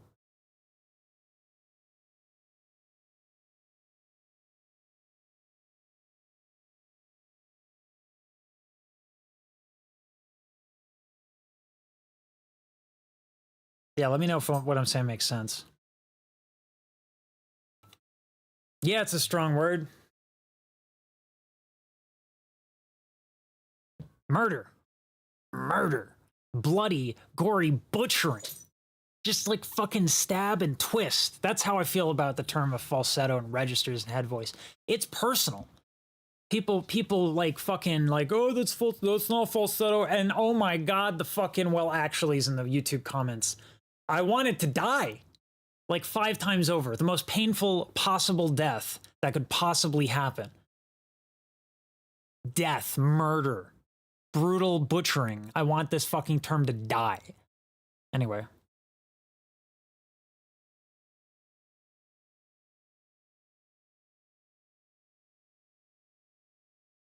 Oh, the fucking, yeah, yelling at video games. I do that all the time.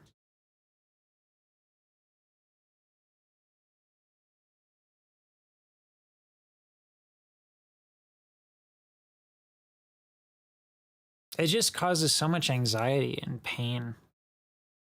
Like literal anxiety for people. They're like, is it falsetto? How do I make it not like that? It's, oh, falsetto is bad. It's not a pejorative. It simply is.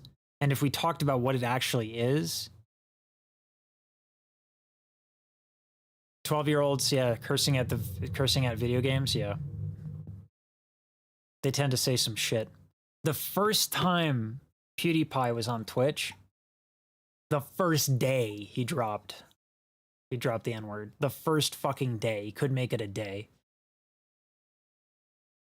Ridiculous. Gaming culture is toxic as shit. I would know I play the fuck out of games. If they work in your head, Zinger, and they're useful, then keep them. You know? I'm not here to police, and nor do I think it's useful for anybody. I'm all about pragmatism. I'm about that life. If it works for you, keep it. Do it. And if it helps other people, tell them that too. Tell them that's the same thing. If it gets results, that's all that really matters. I learned all this stuff because I needed to learn it to get results. I'm 100% results driven. I don't really care about anything else.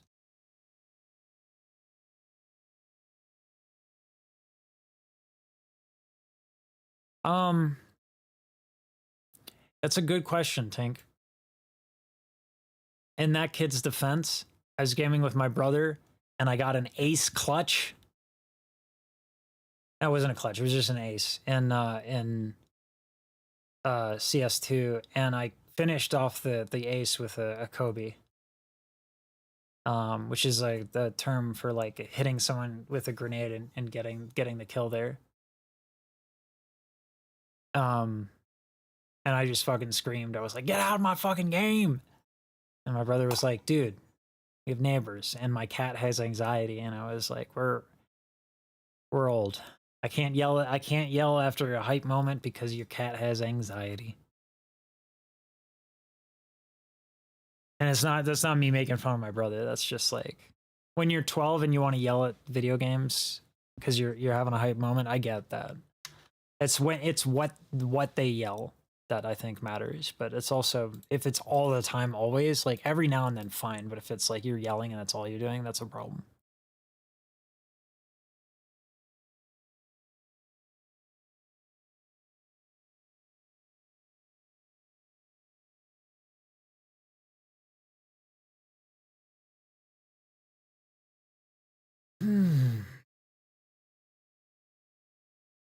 Knows of the game too, but he's using the language of an adult for a 12-year-old. If I can hear air or that whiskey quality, I hear it's not chest voice, that's falsetto for me. It's clean, clear, that ring. But like, what does that mean? Like, so here, this is what I mean. Like, it's difficult to qualify these statements.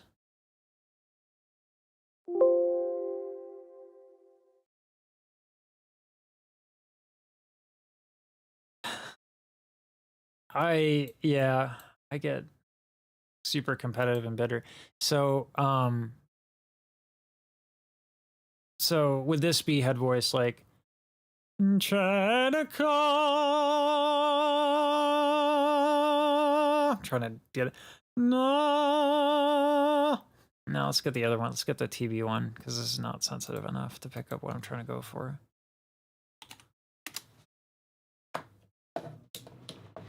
There's so the air leak quality. That's something very specific.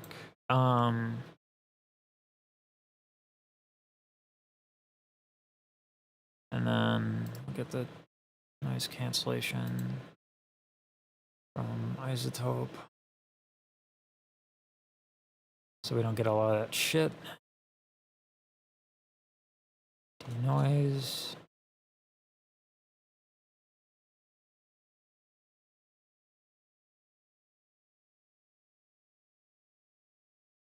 And then TB, spectrogram, and you'll see what I mean.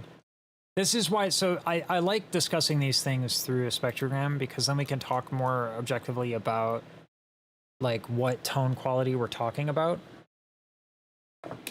And it's much easier to have that discussion because we can qualify it. Ooh, geez. All right. I can hear myself quite crazy. So if I do, I'm clipping. Yeah.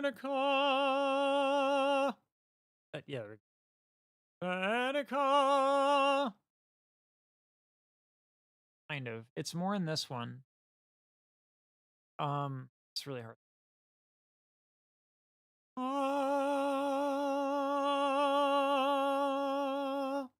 So anytime you see this sort of fuzz thing, there we go. Anytime you see this sort of fuzz, that's air leaking. Yeah, don't worry about if it works for you. But it's like if we're going to talk about it here on the channel, and I'm such an attentive for a minute. This is air leaking. So if it's any air leaking setup, if it's the whiskey airy,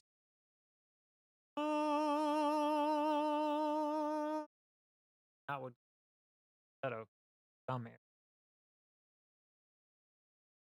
But that's if your definition.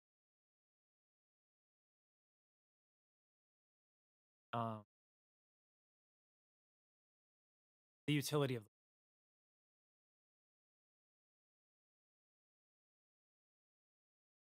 Whereas if I do belting, am I even? Oh, my mic was off, or lowered. So the air that I'm pointing to here, like,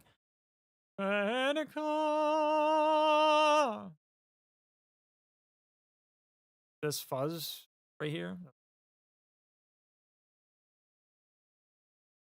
I'm not sure how much across the. I'm not sure how much came across the night. Yeah, I'm an opera singer. So this fuzz is air leaking. So is that falsetto if there's any air leaking, right? How much air is leaking, right?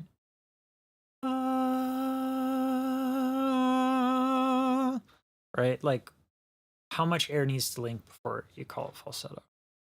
That's my problem with the definition here. So it's much easier to talk about like, oh, you know, there's a lot of hissing sound. Okay. Well, is that the quality we want? In a performance track, I would like to hope so. Well, there's no, so when we're describing aesthetics, there's no like, there's aesthetics is, you can, I like it together, like,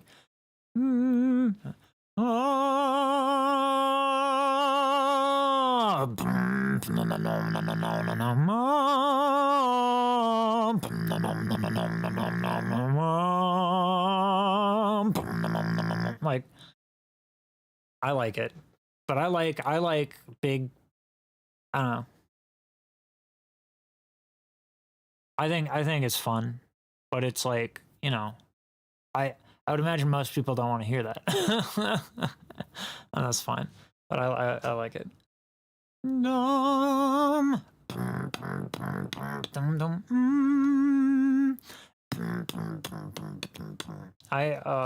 Here's one track I did that people were enjoying. I'll show you this one. I didn't post this, but maybe I should have. Where do I have beatboxing? Here we go. Did I post it up here? Yeah.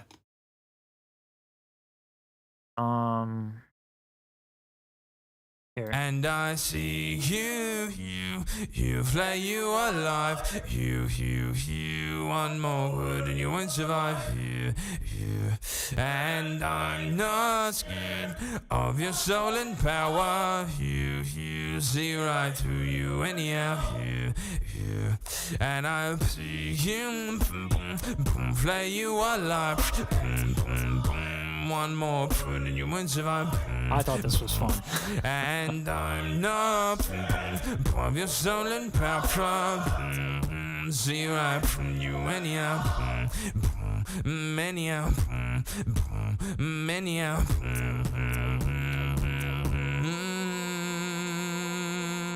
And I say you.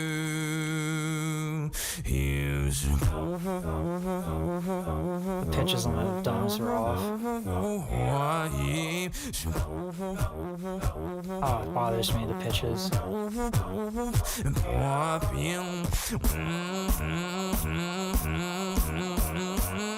That's a fat ass chord. I don't even know what chord that is. I made that shit up. And I see you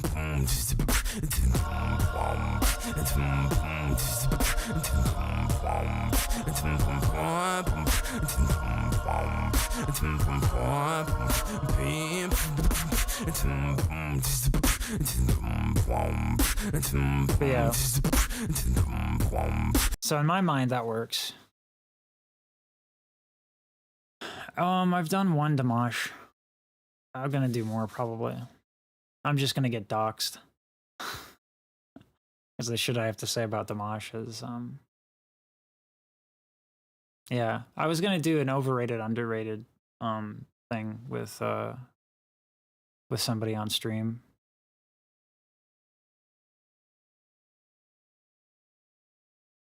This fly has to die a horrible death. I open the door for my dog. She goes out and the fly just finds their way in. Drives me nuts.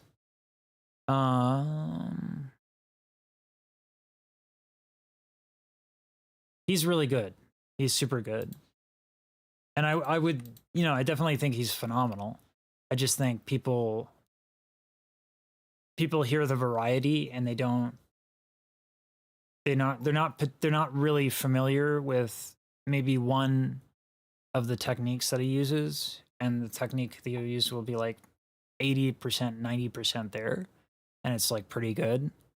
But it's not like if someone just spent like, so for example, when he does like stuff that's like operatic, it took me fucking years to be able to do like just this.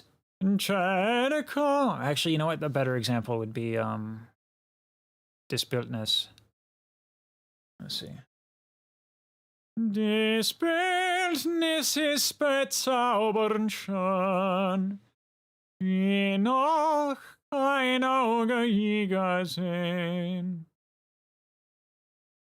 Yeah, Zinger, but like to what extent? Because that could be head voice.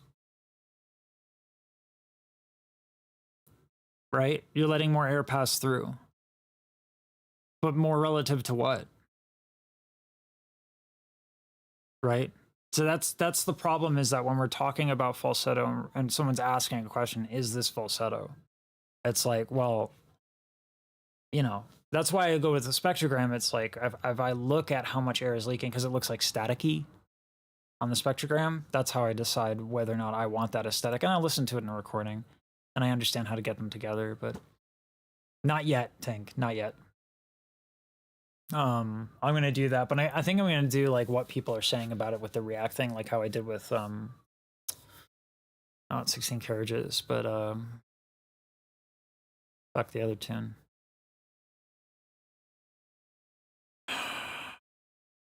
That's probably be something I'm gonna do. It was Texas Hold'em. How I did a compilation of reacts. That way it can be monetized. But to answer the Dimash thing, so much of the same thing he was doing. Yeah.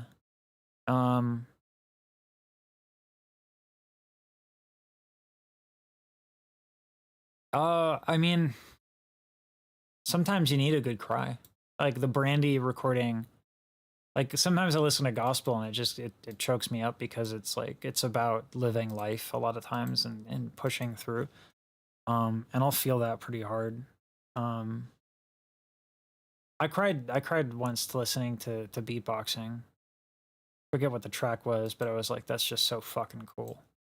And I was like, you know, it like gave me hope for humanity. And I was just like listening to it, and I was like, this is people at their best. Like, so that got me misty. But you know, I like a good bop as well. Let me get the piano out for my point on Dimash. There we go. So this is a technique that people will call covering.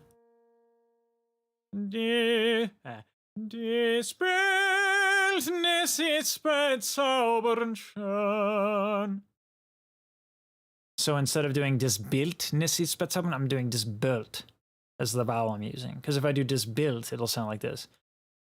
Disbildnis ist bezaubern schon. And that's no bueno for that tune because of where the phrase goes. If you cover it, the high note, the apex of the phrase, all of a sudden pops and sounds amazing. But that technique takes a long time to really get a hang of. And when Dimash does that, it's not pristine. It's good. It's okay. Most people won't be able to hear the difference. That's fine. He doesn't need to be top tier at literally every single technique in the world. He doesn't need to do that. Good enough is good enough. It's fine. But if I say that in a video, Dimash fans are going to find my fucking house and burn it down because they're fucking crazy. You know what I mean? Like, if I were honest, I'd be like, that specific operatic technique, I do better than Dimash. I don't do damn near anything better than him other than that. He's phenomenal. He's objectively like a crazy good singer. But this idea that he's perfect bothers me because he's not.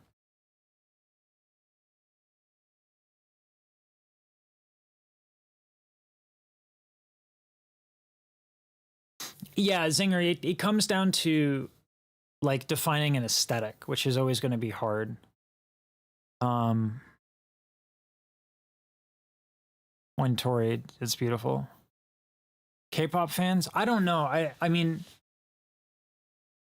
I don't think like if I did an analysis of BTS and I talked exclusively about their vocal technique, I mean, I probably wouldn't have a lot of great things or negative things to say. It's just like that music is not really about singing. It's about pop. And those singers are like trained since they're like fucking children to be insane. Like they're insane pop artists. So K-pop pop artists are like fucking top tier because of all the training they go through. Like dance and sing and do all that shit. And that's probably what I would focus on. I would be like doing SLS, speech level singing, while dancing is like fucking hard. It's rough, man.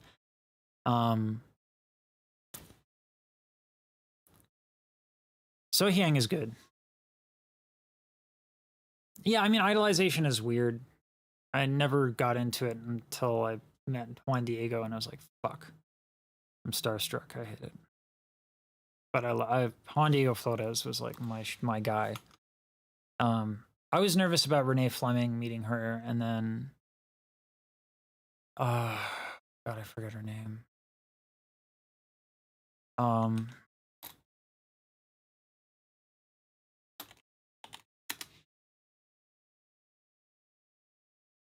Angela Mead. I met Angela Mead, and I couldn't words. So I'm guilty of it. It's hard not to be. Yeah, the fly again. I just want to fucking. I can't tell which one I want to murder more: falsetto, the word, or that fly. Both make me like. Now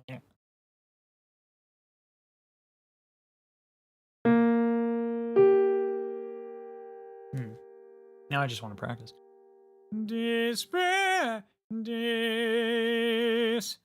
Dispeltnis ist bezaubern schön. Posture. Balls bad. Dispeltnis ist bezaubern schön. Wie noch kein Auge je gesehen. Ich fühle es. Ich fühle es. Ich fühle es. Ich fühle es. Ich fühle es.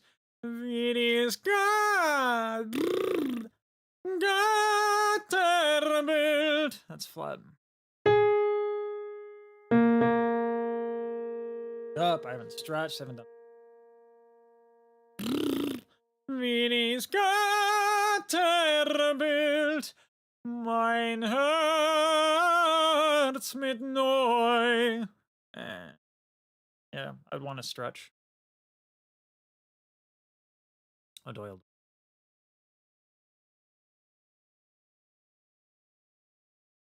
Do I think music lyrics can be volatile?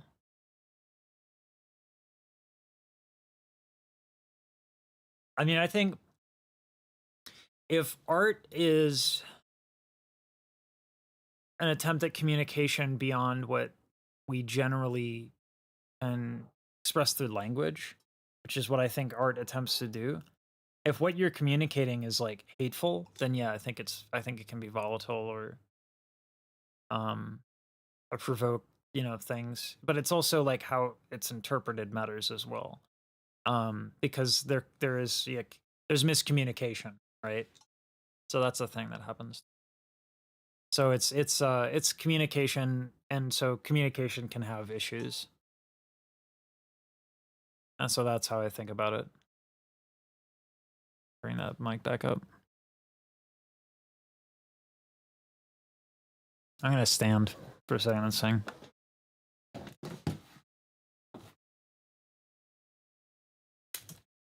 Gotta have that posture. Dies Welt ist bezaubernd schön, wie noch kein Auge je gesehen. Ich fühle es, wie dies Götterbild mein Herz mit neuer Erweckung füllt. I forget the fucking words. That's one I should record. Interpretation does matter, yep. I would say an example of this, like, I'm 6 foot tall. Depending on how good my posture is. Right now I'm probably about 5'11", maybe 5'10", if I'm really like slouching. But yeah, I'm 6 foot tall.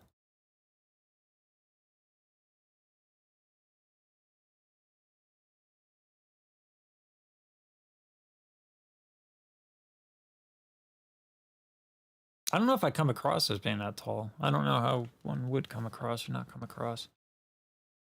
Now I gotta sing more Mozart. I love the shit out of Mozart. Let's see. Mein Herz mich neu gefüllt.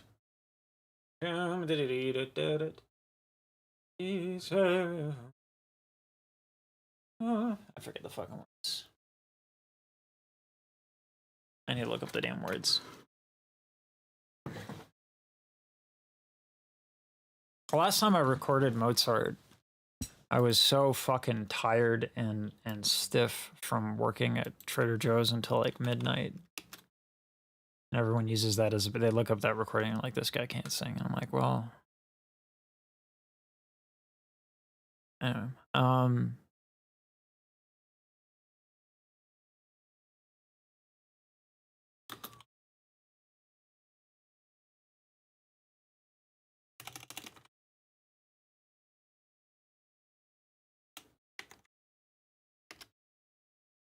yeah. Guys say they want to leave their works for interpretation. Like, what do they mean by that? What's their original intent? The original, so what they're getting on about is that whatever their intention was doesn't really matter, whether they wanted to or not.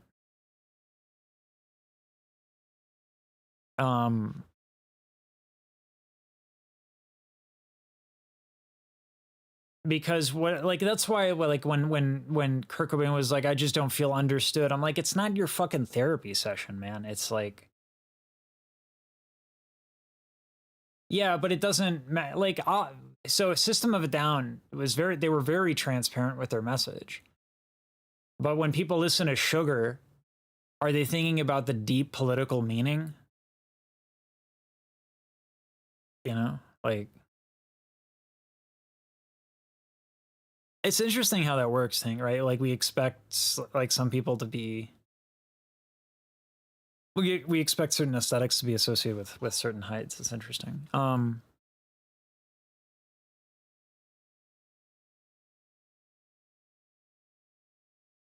But yeah, like at the end of the day, like I can write something for what I think is important, but at the end of the day, someone's gonna take that and they're gonna do with it what they're gonna do with it. For example, a good one, and not quite one to one, but I like Wagner. Does that make me a Nazi?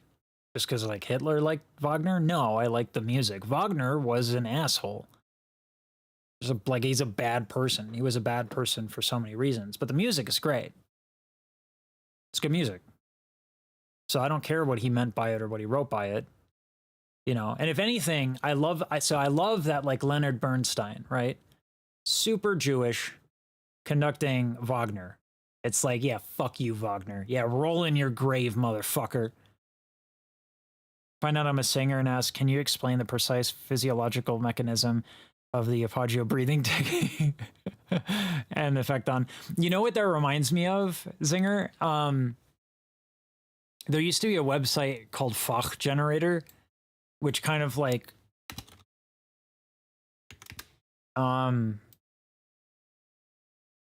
yeah. High leggero bass cantante with an upper extension. Like,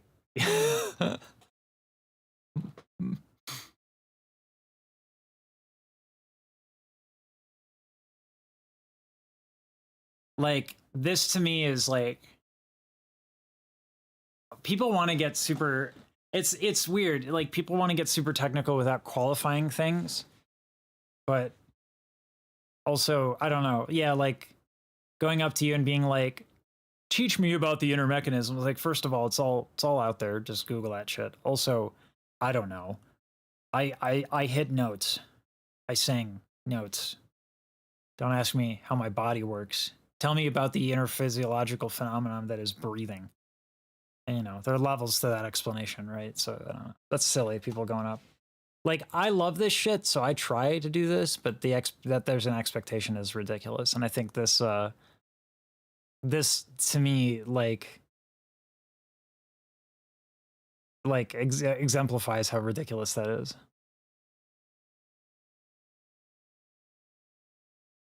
I can see that, Tink. And I felt like the biggest asshole. You're rock and roll. You're all your sexy people. I love that one.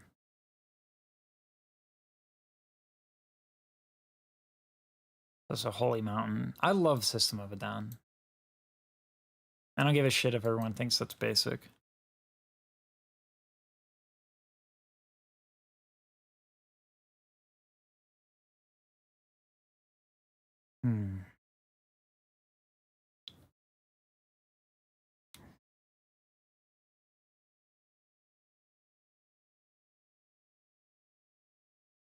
I'd play the shit out of System of a Down right now, but we're in on Twitch.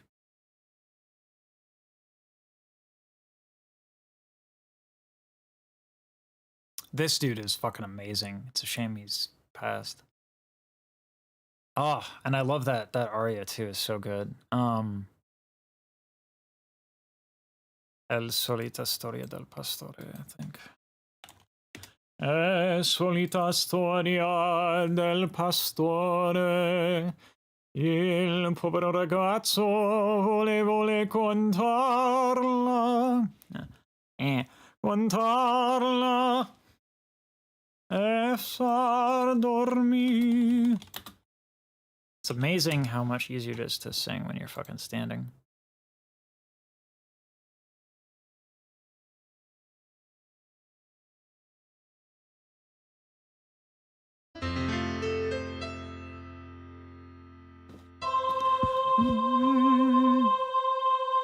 Se nel suono l'oblio come l'infinio. Fuck me. That's where, like, my shoulders are fucking whack, so I have to end up tightening my jaw. Come l'infinio. Dun dun dun dun dun. Anch'io vorrei.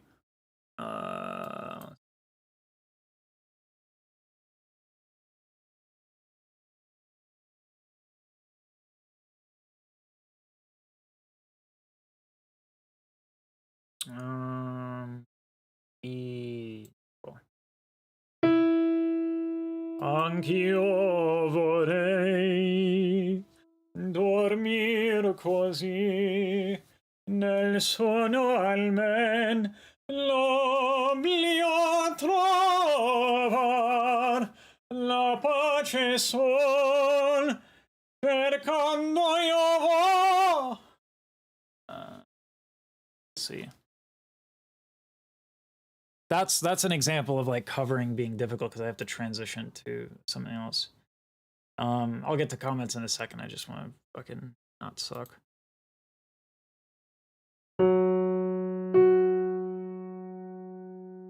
But no to that phrase.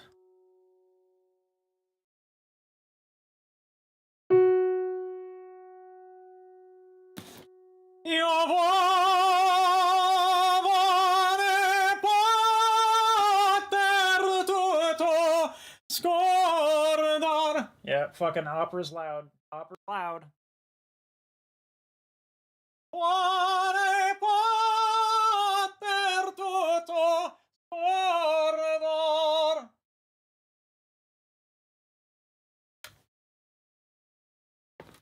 Opera is fucking loud.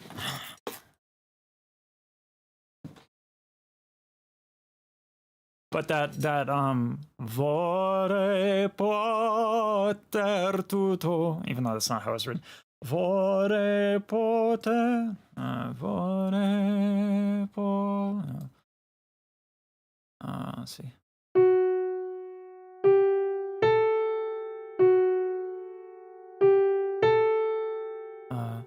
Vorrei poter tutto. I don't fucking care. Vorrei poter tutto scordar. I'm not auditioning. I can make shit up if I want to.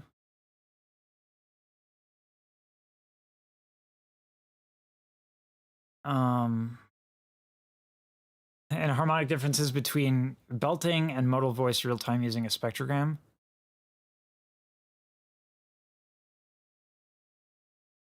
Yeah, I actually can.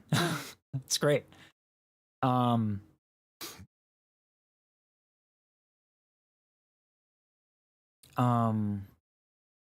This is actually one of my favorite things to do. Is talk demonstrate belting versus like I'm not even being facetious. What is GTFU?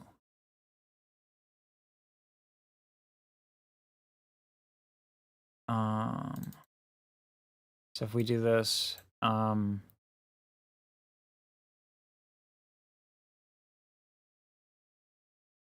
whoa. Ooh. Do.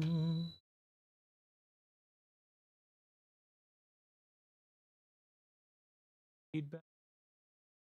Do.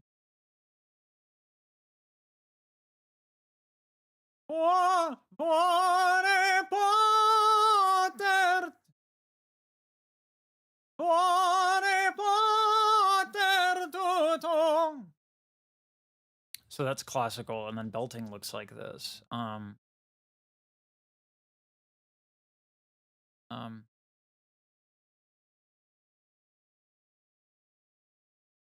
I with you? So when we have belting, whoa, why is that so fucking? Is that better? Why? Why is it like that? Oh, I think. Yeah, it was coming from my headphones. So belting on a spectrogram looks like they're all straight lines, like pretty much all throughout the like the overtone series. It's just like all there. straight lines. Where if I do like, if I go again.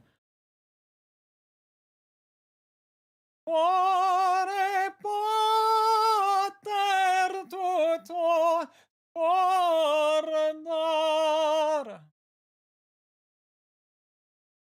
If I do that, what we'll see is like there's a lot of variance. So that's the difference there.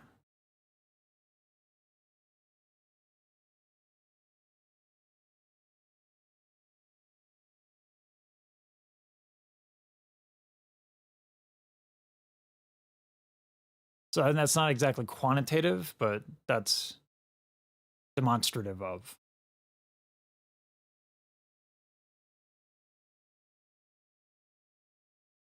What is GTFU? I know what GTFO is. I don't know what GTFU is.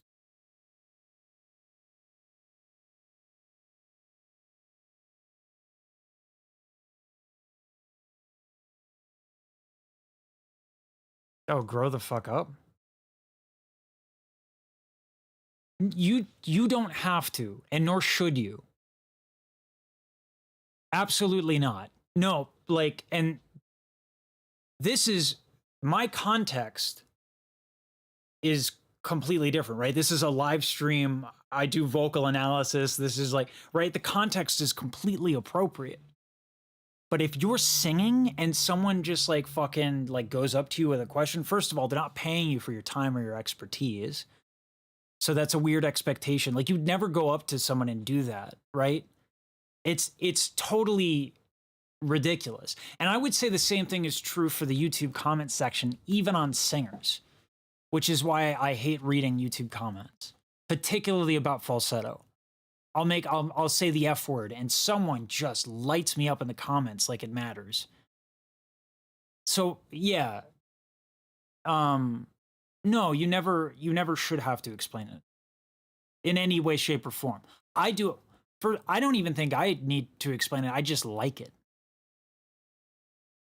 Could you analyze the overtone singing technique and how it correlates? You know, it's so funny. First of all, that's such an involved explanation, like a topic, like the linguistics of singing. That sounds amazing to me. I would read the shit out of that. But I'm a giant fucking nerd. Oh god, that would be fucking amazing. Especially like the Middle Eastern stuff, which is like this quasi belt, but it's not. It's or like maybe it is the mechanics of belting, but it's aesthetically different. You know what I mean? Like I love this shit. I I stream on YouTube and I talk about this shit because when I went to fucking conservatory for singing, everyone was like, "You're a nerd." I'm like, "Yes. Why are you here if you're not?" Anyway. So yeah, I thirst to talk about this shit, but no, I don't think it's a normal explanation. I don't think it's a healthy expectation to expect people to think about that. One of the things that the other thing too is I think that adds a layer of obnoxiousness is people are trying to be right, which is not. That's where I think people become super obnoxious. Where I'm not going to name names, but there's a Discord. When I'm in Kaji's Discord, there are people who are invested in being right. Exactly. And if I wanted to be a coach, I don't think there's anything wrong with me being a coach and not talking about any of this. Most people don't, and I think for most people that's beneficial. I do this because this helped me. I would say the most vocal coaches were probably barking up the wrong tree if they want to help the normal person. And I don't mean like the average level singer. I mean like the neurotypical person is probably better off without doing all this shit. Yeah. But that's the thing that I fucking find obnoxious is the internet culture where people do this to try to be right. You know what I mean? That I have an issue with. I think that's being a dick. What is being a dick sound like on a spectrogram? What does being a dick look like on a spectrogram? Let's see.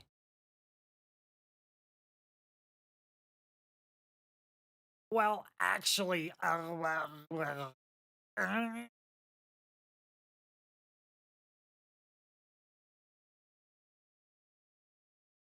and there you have it. This is what it sounds like to be a dick on the internet.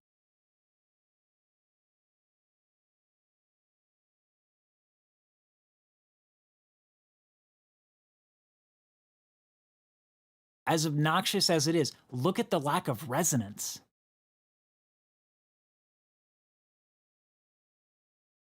You can't project sonically when you're an asshole.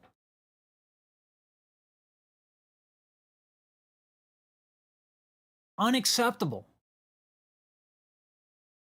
Completely ridiculous.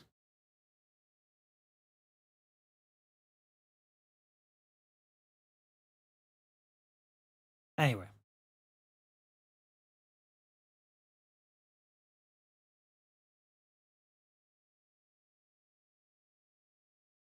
Well, actually,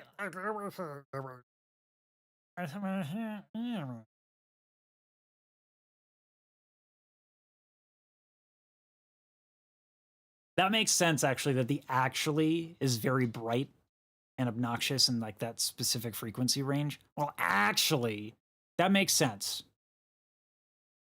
That would be the most obnoxious part. Anyway. Did I kill this joke? Did I take it too far?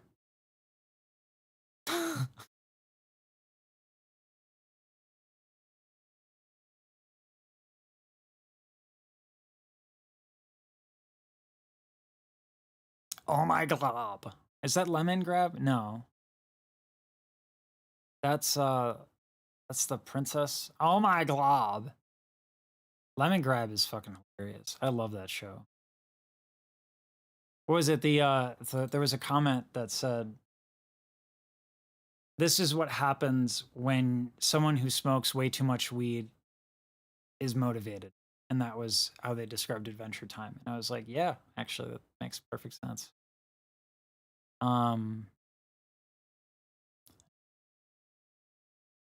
Let's see what the poll is like so far.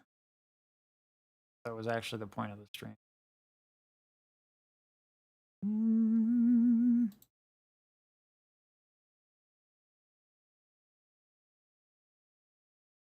I had to write it down. Oh boy.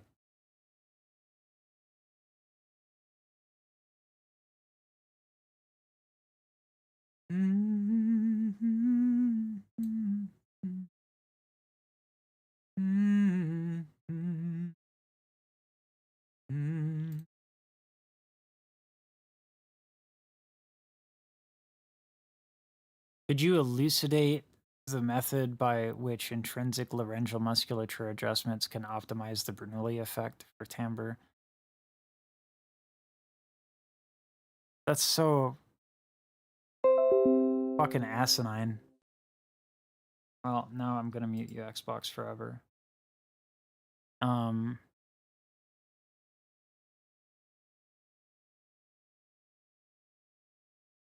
Let me try to like actually translate that into something meaningful.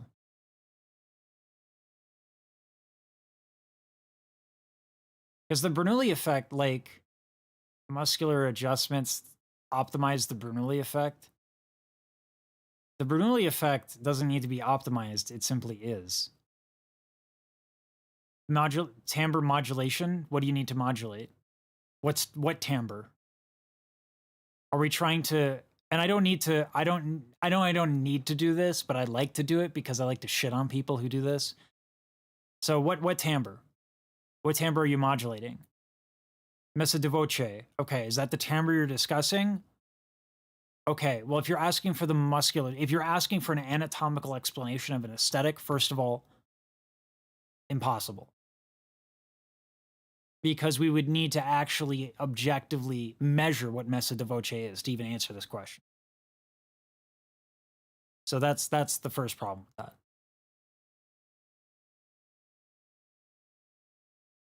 Laryngeal musculature. There's a lot of muscles. Do I have to describe every one of them that may or may not be involved in messa di voce? And to what degree? Are we going to discuss the range of motion? Half voice, messa di voce. Decrescendo. Is that what we're talking about? Let's take a look. Voce. Last time I checked, it's Messa de Voce. Fucking. Even if we go to the Wikipedia, this is so like idiomatic of people being toxic. The Messa de Voce is universally considered. Let's fucking. The Messa de Voce is universally considered a very advanced vocal technique. By whom? Thank you. Who the fuck? Thank you. By whom?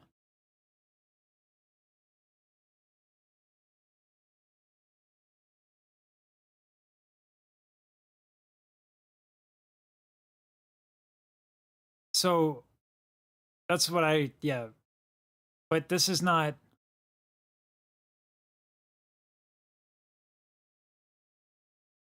Hold on, because this is bullshit. There's. Messa de Voce is not how you would describe. So, okay, we're in Italian, right?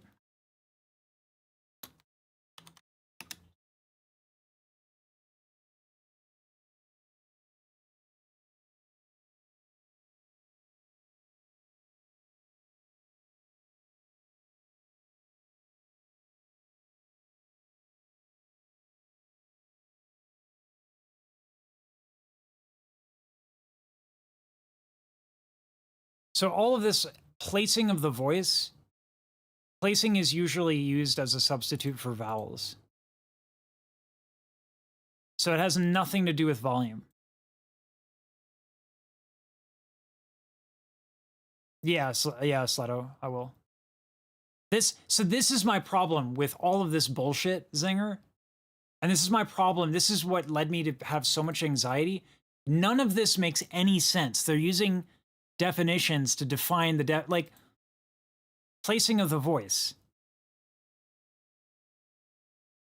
Where do you get that? If we translate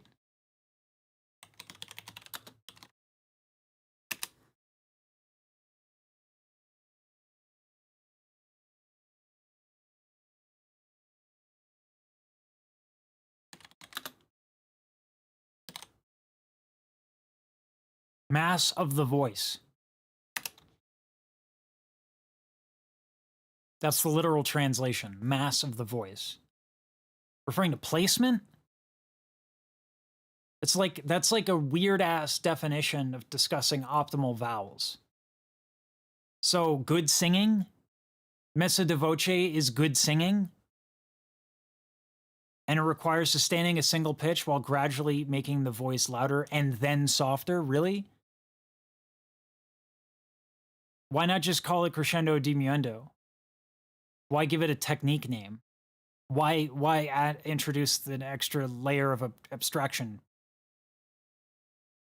Sustaining a note on a good vowel and having dynamic control. Why do we need a fucking name for that? And why is it an advanced technique? How is it an advanced technique to go, no? Anybody can do that. And if you can't, you're just bad. It doesn't take long to know how to do that. It is just a bunch of bullshit. This whole thing is a bunch of bullshit.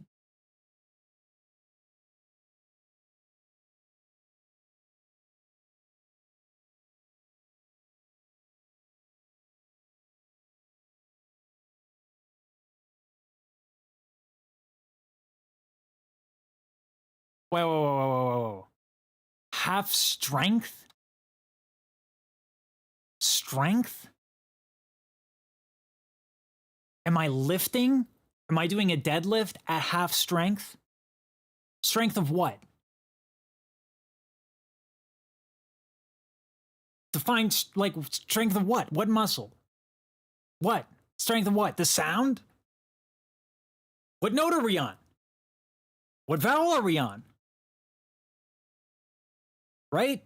If we're just, are we doing SPL, sound pressure level? Is that, because we're talking about volume and SPL, sound pressure level, that's different from the way that human perception is going to be. So half of what? It's exactly half.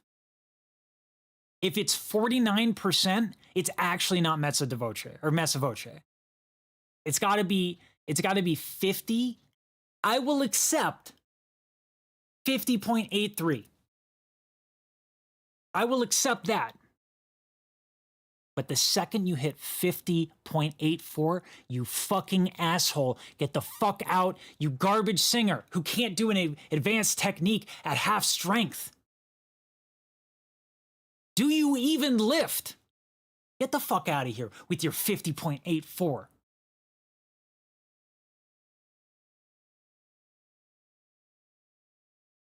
I wonder if this would be a fucking video that people would want to watch.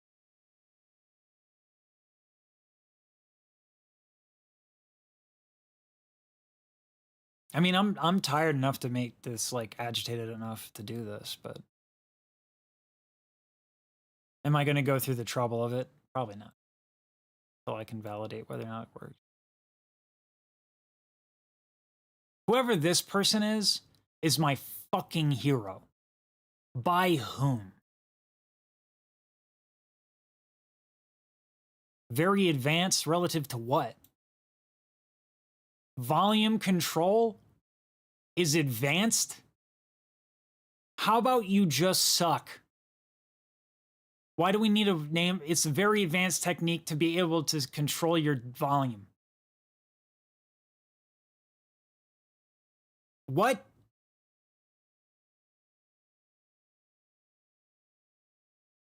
The diminuendo. What coordination? Coordination of what? High level of vocal coordination. What the fuck does that mean? Extremely high level. What is vocal coordination? What is it? I'm going to extend an olive branch. All right? In classical singing, when you want to do a diminuendo, generally speaking, you want to suspend your rib cage because you want less mass of the vocal folds. I'm talking to Wikipedia, Pink, and I'm imagining the villains that perpetuate the bullshit that is the online culture of talking about singing. You know what? Hold on. You make a good point. Hold on.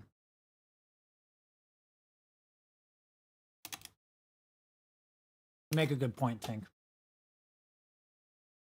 Let's do this properly so we can actually answer the question.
That's who we're talking about.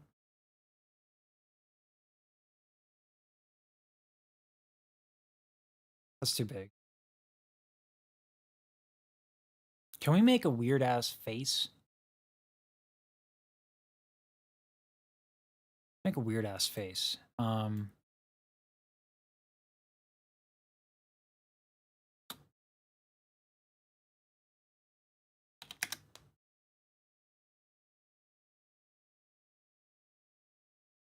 This is my Thanos.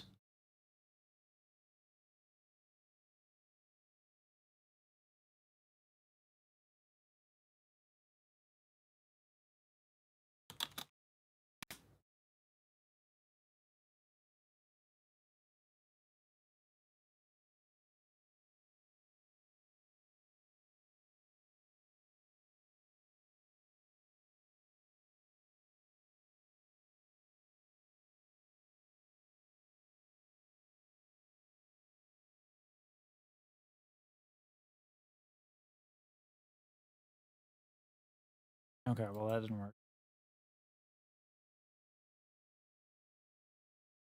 I'm gonna fight Thanos right the fuck now. We're doing this. It's gonna happen. Where'd my Wikipedia, cancerous Wikipedia article go?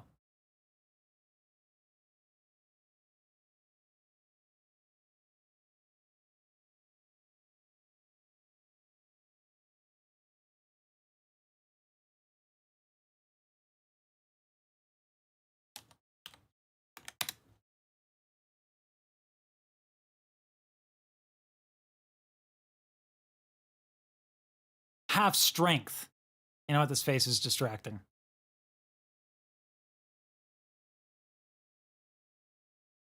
This is going on the Discord. That's what I'll do.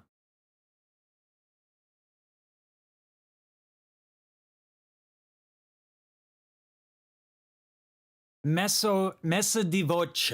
Di voce, because you know the Will Actually guy is gonna sing, is gonna try to do it in a bad Messa di voce. Voce. And then they'll fucking argue about how to pronounce voce. But it's not to be confused with messa voce. Is it mezza? Is it mezza? Is it matza? Can I make a soup out of it? I don't know. But I bet you if you asked wannabe Thanos over here, they wouldn't even get that right. But let's presume that this individual has Googled Google Translate and listened to that shit on repeat.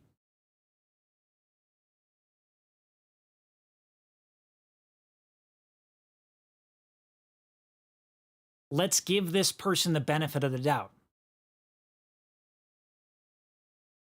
Half strength. To sing at half strength, that's what mezza voce means. Okay.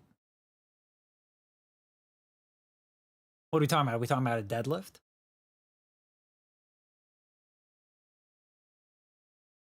Dost thou even lift? What muscle? What strength? Strength of the voice? There's a lot of fucking moving parts of the voice. Are we talking about volume? If we're talking about volume, do we take into consideration human perception of different frequencies, which means we would have to talk about vowels? Are we doing half vowels? Is it exactly half? Is it unacceptable if it's 50.84% instead of 50.83? Or God forbid, it's 50.001. What the fuck is half? Fuck you, Thanos. Fuck you. And your half voice is universally considered an advanced vocal technique. That's right. Going from loud to soft or soft to loud, very advanced. Super hard to do. Took me until I was 32 years old to go, ah, eh, fucking high level.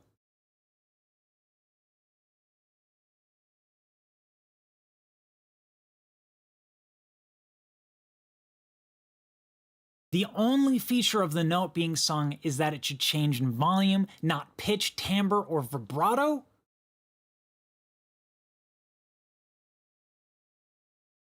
Okay, pitch, sure. Intonation, same thing as pitch. But let's say you're just being emphatic. You want to emphasize the importance of the pitch. Cool. Okay, here's the olive branch, Thanos. Vibrato. Why? And what about the vibrato? Well, hold on, isn't vibrato about changing pitch? That's the quality that is vibrato. It's inherent to vibrato. That is vibrato. There's a rate of pitch change. So where's the exception?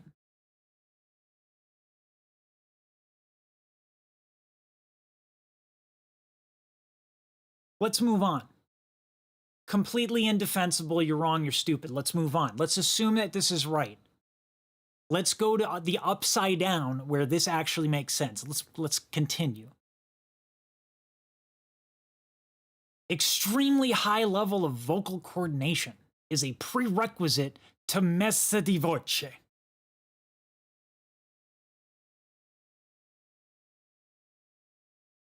Coordination of what?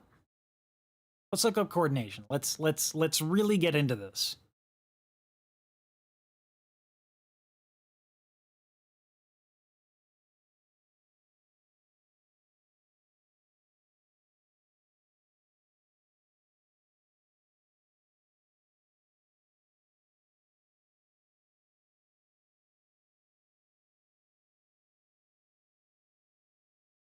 Bring the different elements of a thing into a relationship to ensure efficiency or harmony. Okay.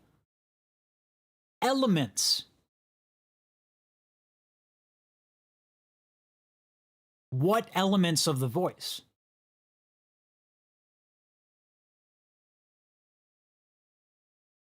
What elements, Thanos? What are we coordinating?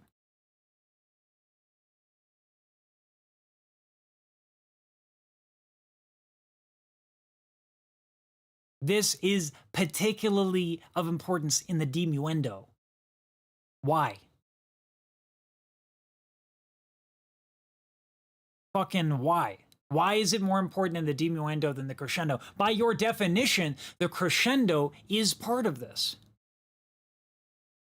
Are we talking about the consistency of our perception of sound, the aesthetic that we want? Okay. Let's extend that olive branch. Let's build up on this bullshit. Let's stack the layers. Because by the time we're done with this, if we don't have a skyscraper mound of bullshit, then we didn't actually have a vocal online discussion.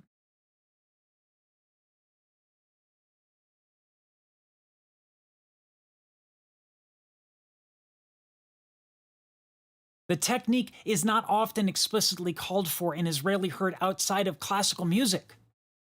Holy shit. Broken hallelujah, hallelujah,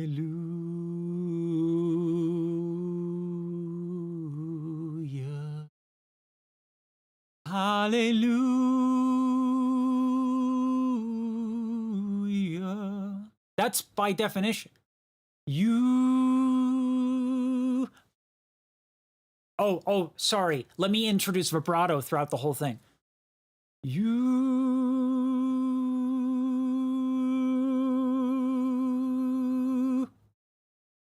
No, I've never fucking heard that outside of classical music ever in my fucking life. It's never happened. And if it has happened, it's wrong. And you should take that shit back. Leonard Cohen, I'm looking at you, motherfucker.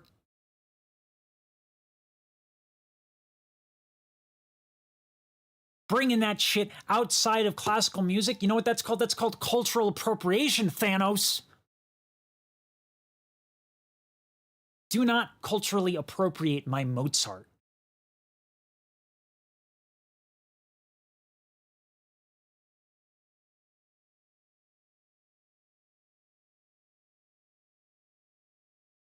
Currently, the only known use case outside of vocal classical music is trans voice work.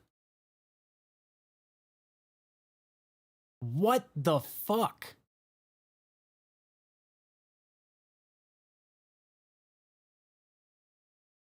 I don't even know what to say to this. I had no idea that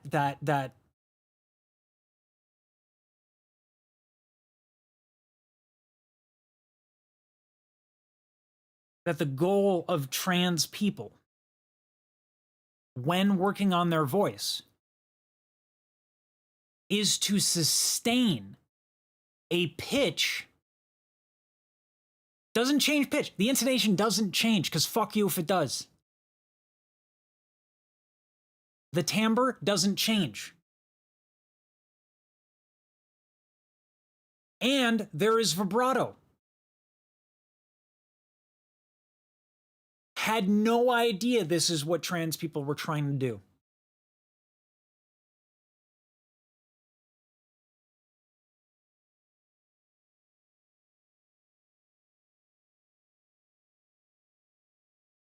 And you might be thinking, well, no, we're just talking about trans exercises.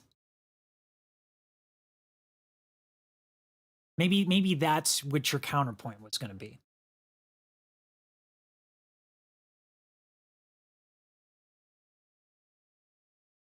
Maybe you're dumb and you're full of shit. No, it couldn't possibly be it. It's in the Wikipedia.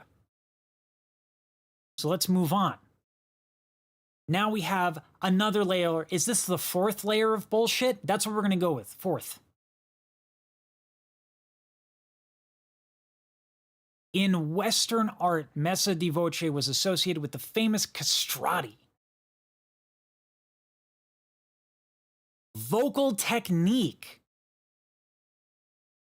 as pertaining to crescendo and decrescendo is something that we only associate, it brings to mind the castrati. I had no idea before I read this article that that's what I was supposed to associate with. Neutered voice sopranos.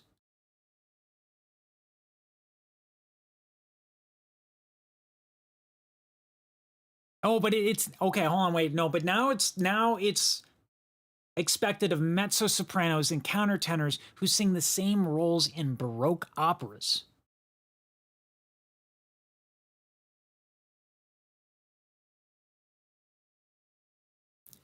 We're gonna shit on this right now. Actually, I think it was in the thing we were working on. Right here.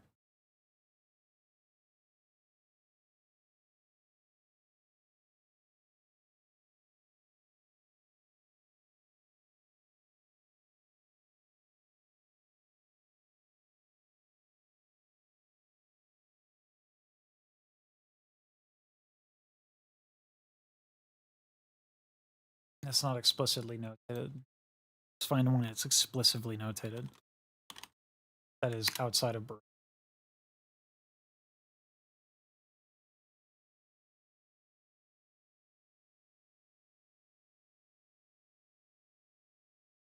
There we go.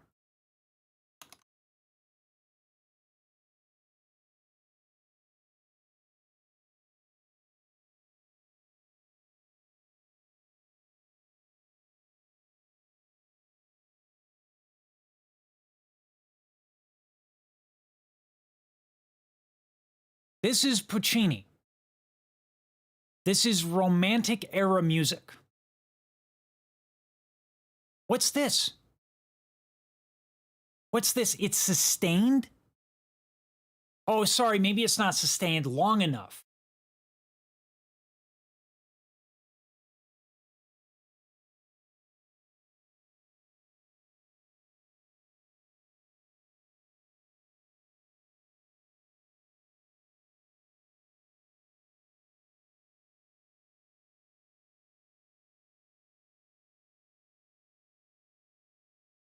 What about this? Is this sustained long enough?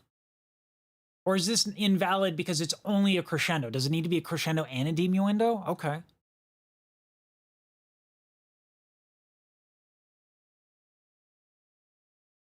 What about this? It's emphasis on the decrescendo.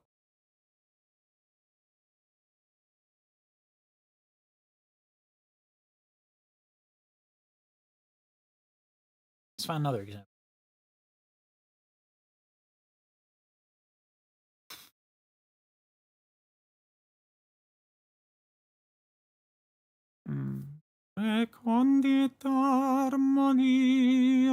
I'm looking at Puccini because he was very explicit about his dynamics.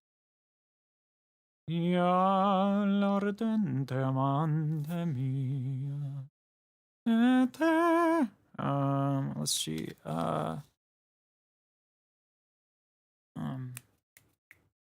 Il mio tesoro.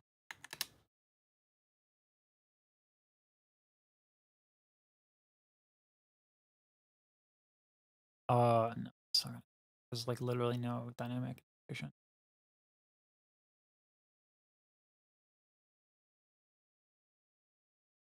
Probably. Other. Yeah, no. Not gonna work either. We're talking about bullshit and singing and like online culture. I only have one arm because I'm trying to sing at half strength, Tink. I mean, come on. I have to do mezza de voce, or sorry, mezza voce, half strength. Can only use one arm.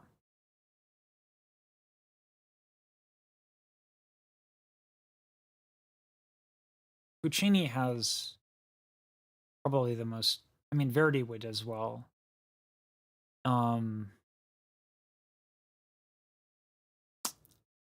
What would this be?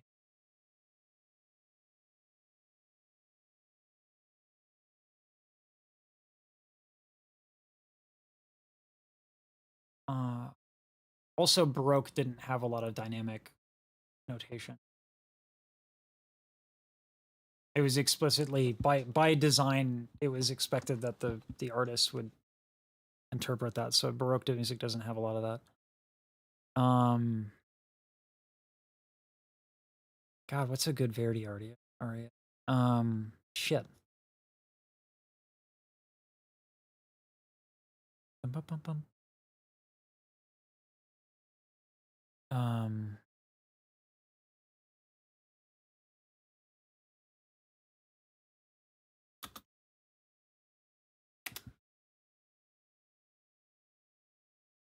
Whoa. Why are we in that note? Dein ist mein ganzes Herz. Nicht sein wohl die Höhe.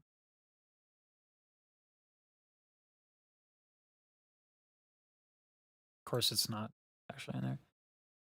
Schönstes Lied, weil es allein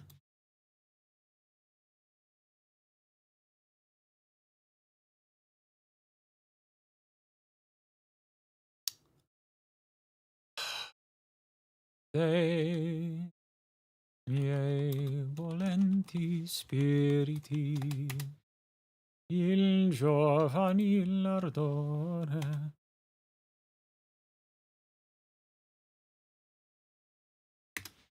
Spiriti. I fucking hate this about music score. Okay, so they literally just don't have it. No. That's ridiculous. Dei miei volenti spiriti,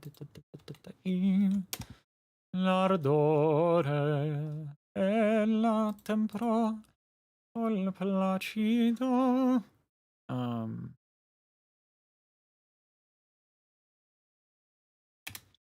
We'll find it.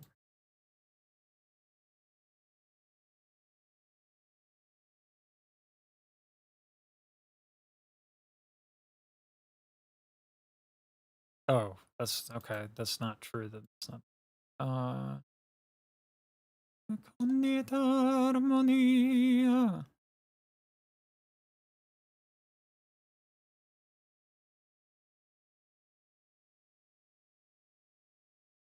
Nia l'ardente monte mi.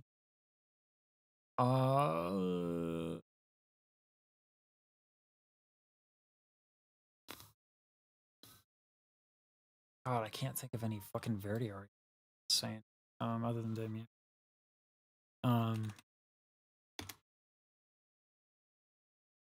Sempre Libre.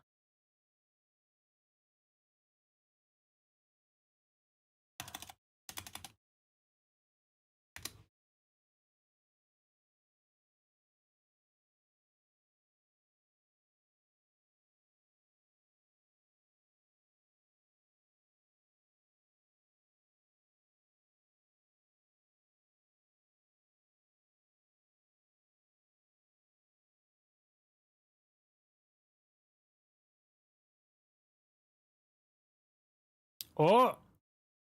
No. Not quite. Ooh, that's so close. Oh, that's so close. But it changes pitch. Can't have that. Not by this definition. This bullshit, crazy ass definition. Where's Libiamo? Get Libiamo next.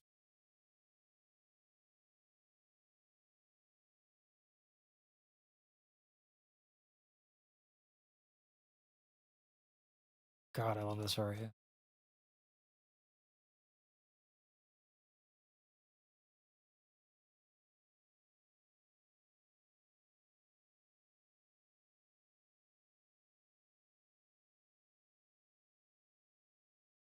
Addio.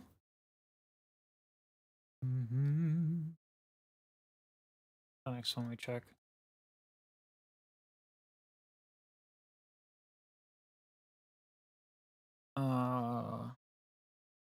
Fuck, what is that?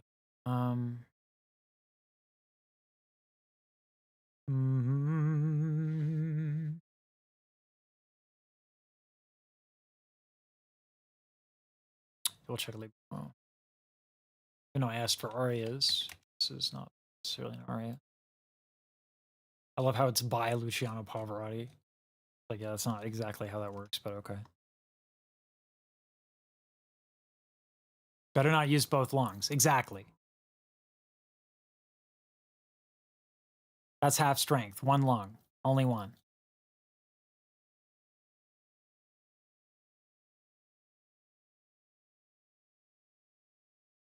Hairpins are usually never explicitly notated. It's more in violin that you see a lot of that.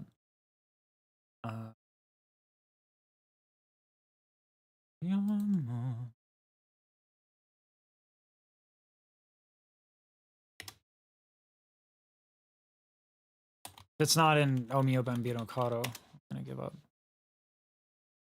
Gotta be.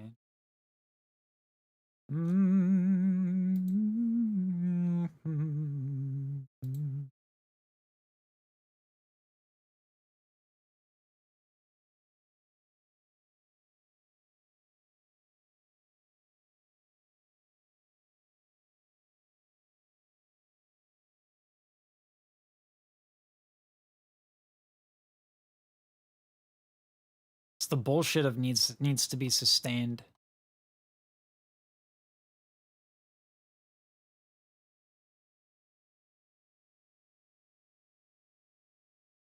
Because usually this is gonna happen on fuck.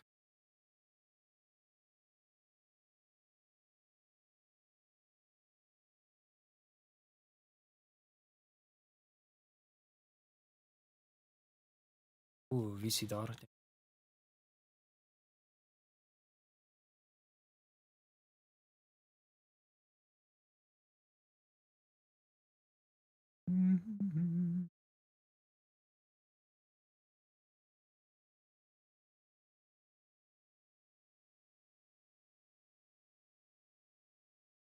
Yeah, Puccini was really explicit with his notation dynamic.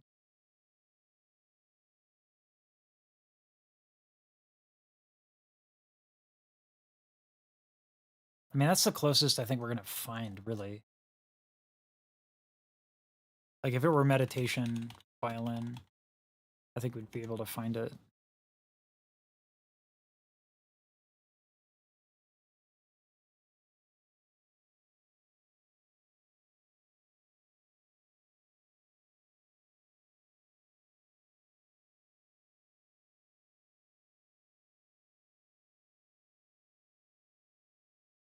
Yeah, see, like, this shit usually has it. Because you want dynamic change, but it's like, it's to be expected. It's dynamics. Music has dynamics. So anyway, I can't entertain this bullshit. Let's see.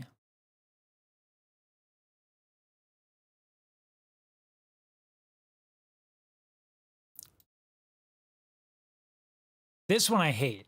This one I hate. Right here. Used during bel canto, period, and uses Casta Diva as an example. That's not Baroque.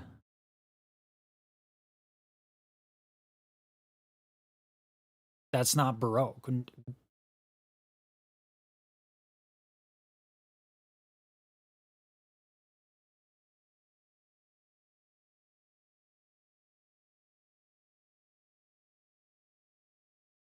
Verdi is not Baroque.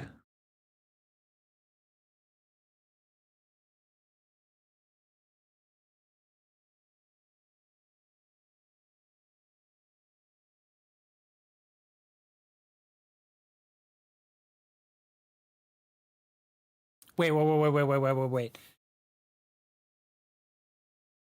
As the popular style of opera singing evolved from the light and elaborate music of that era to the louder and more speech-like singing of the what? In what fucking world is louder more speech-like? We are now on the 6th level of bullshit tower.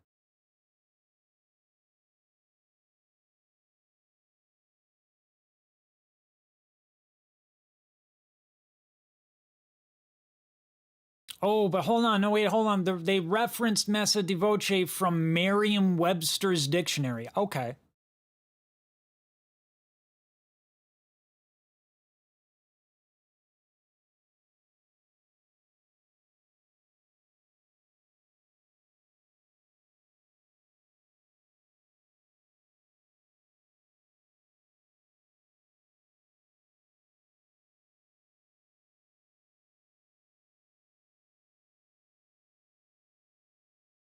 In popular music of the West, Messa di Voce is less common, but still appears in gospel. I thought that the only examples outside of classical music was in trans voice training. Sorry, trans voice work.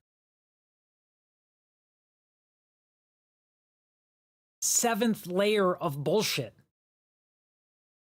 There are more dimensions of bullshit in this Wikipedia article alone than there are in Interstellar. This is a black hole for your mind. This is the place you go to when you want to commit self-harm for your psychology.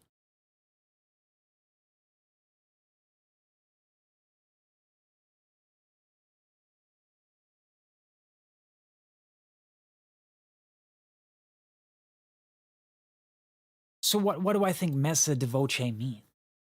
I think it's a shorthand to try and explain something that we generally find, and it's an aesthetic that we generally find in some classical music. But that's not an authoritarian definition. Maybe trying to establish objective, quantifiable examples of definitions that describe aesthetics, maybe that's the 8th level of bullshit skyscraper, bullshit singing tower of the internet.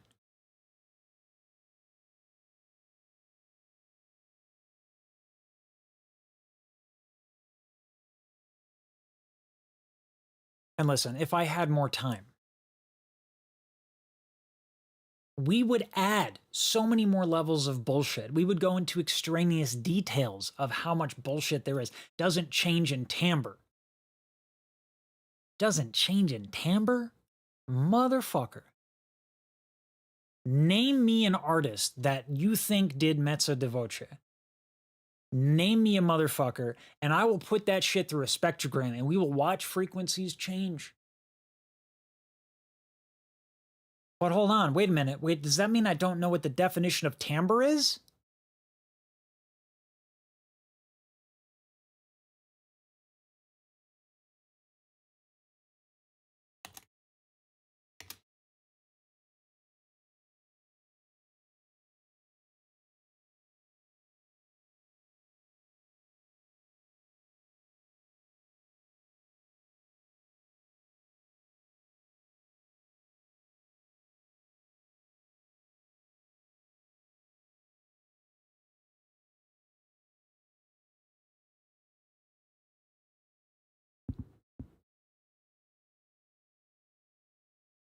This is the first second of a note that is played on a Fender Stratocaster.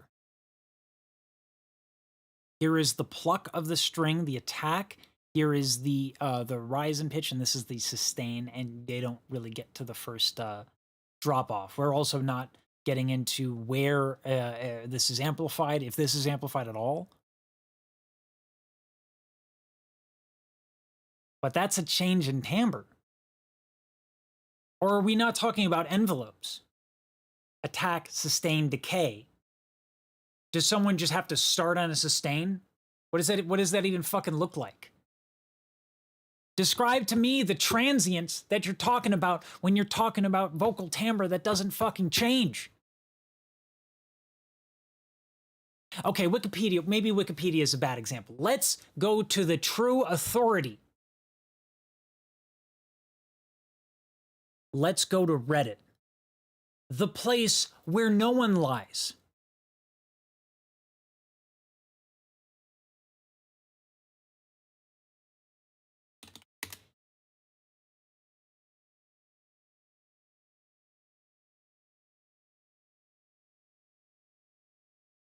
Even disagreed with vocal professors. Yeah, I mean, like they're trying to be objective about words that are trying to describe aesthetics.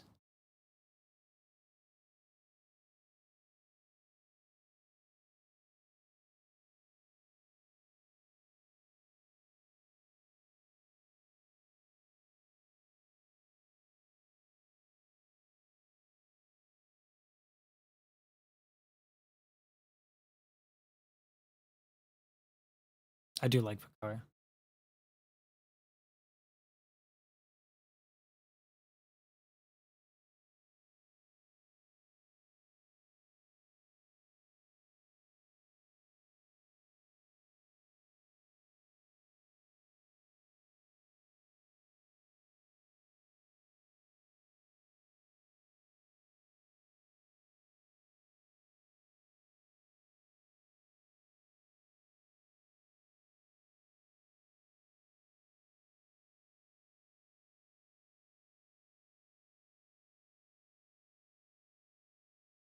Okay, so here is a Reddit where they're actually arguing what messa de voce and mezza voce means. They're referring to examples. They're referring to notated treaties. Okay, so Reddit doesn't know. Reddit is in disagreement and in contention.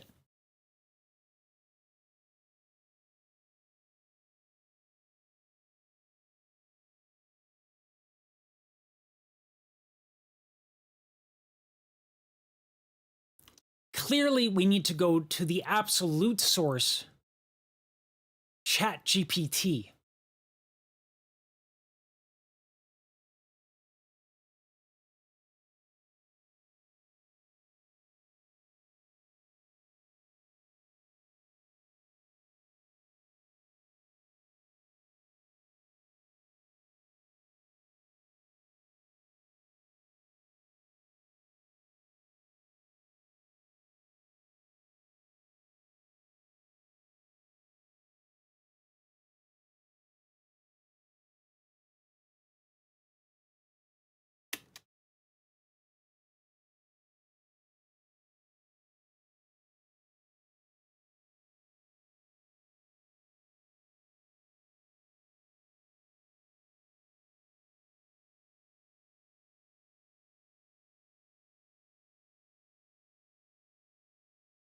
All right, this is a little bit more this is a good starting place. I actually like this definition.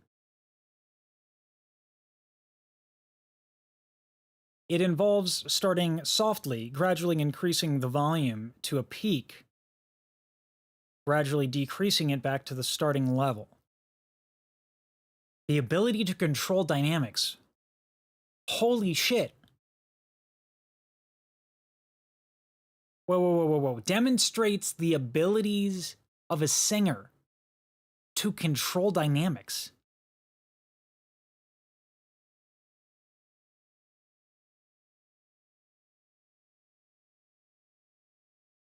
On a single pitch. has to be a steady tone while varying the intensity. That doesn't make fucking sense. Steady tone maintaining intensity. How is it steady if it's changing? It's what?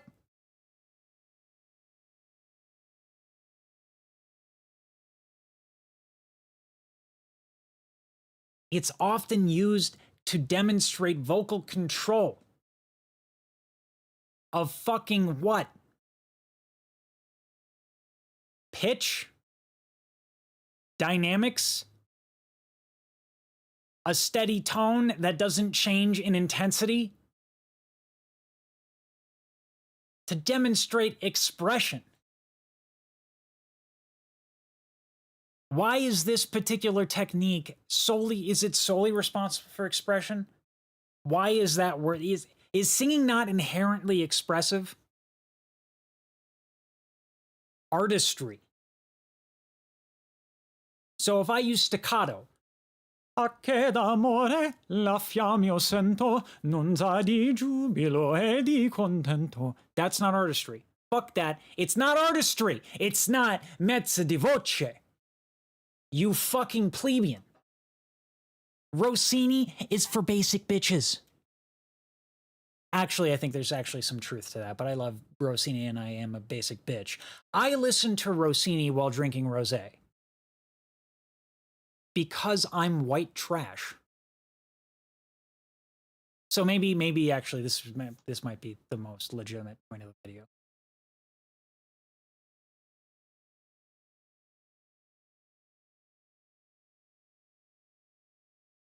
Evidence-based, I'm sure it still gets a weird answer. This is actually not bad. It's probably the best answer we've seen so far.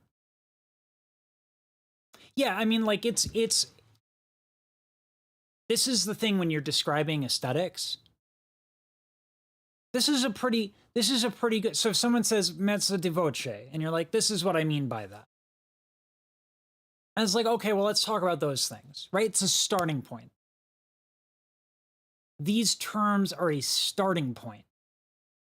Mezza di voce, that's what I'm talking about over here. Okay, I kind of get what you're saying, but let me just, like, can you elaborate on what you specifically mean? Okay, this is what I generally mean when I say this. The response would be like, okay, cool, let's get into specifics, right? It's a conversation starter. It is not an objective term to be organized and categorized and argued.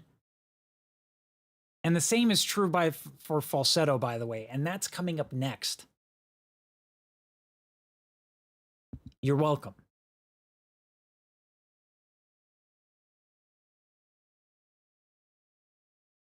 And if you think I'm not qualified, if you think my degree and my performances with orchestras don't qualify me, don't worry, I will come back.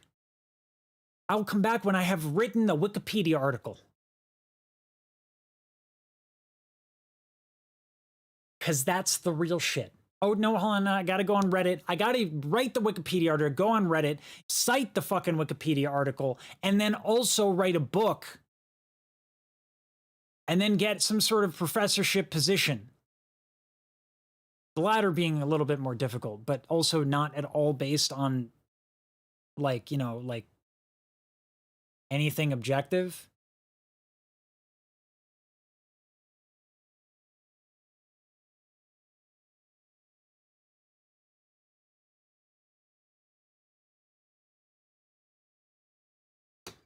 There's the video. Let's see how this does. What exactly is mezza di voce? That's the name of the video. Mezza di voce explained by an opera singer.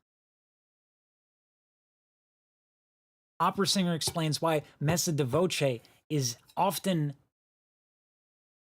not cited correctly. Opera singer says, you're using mezza di voce wrong.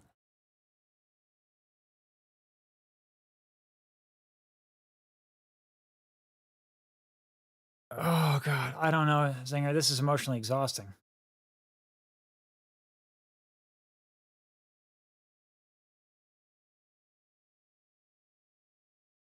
Oh, God, the worst. Okay, oh, my God, the worst. was I was like, we don't actually understand what whistle register is. We can't get a laryngoscope in there while we we can guess, but we haven't observed, right? We can take good guesses, but we haven't observed, right? So we don't actually know what it is. Some guy is like, oh, well, I'm a vocal coach. And we do know what it is. It's called Zigrabelflauten. It's German for whistle. You cannot give me an explanation by substituting a word from another language. That doesn't make any fucking sense. How does a bicep work? Let's look up some bullshit. What is bicep in another language?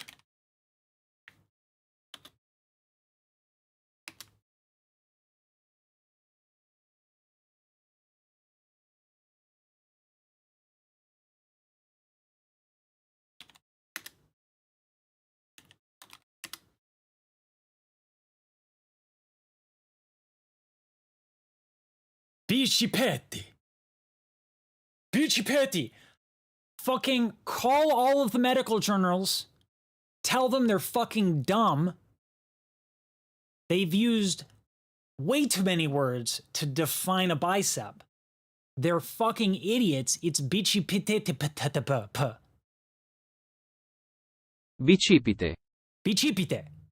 Bicipite. Thank you, Google. Bicipite. Bicipite. Bicipite. Bicipite. Bicipite. I'm looking at you, doctors. You fucking idiots. I just explained it. Get on my level. Yeah, that's why I stopped referring to myself as vocal coach and started to referring to myself as opera singer. It also allows me to be more flexible in the content.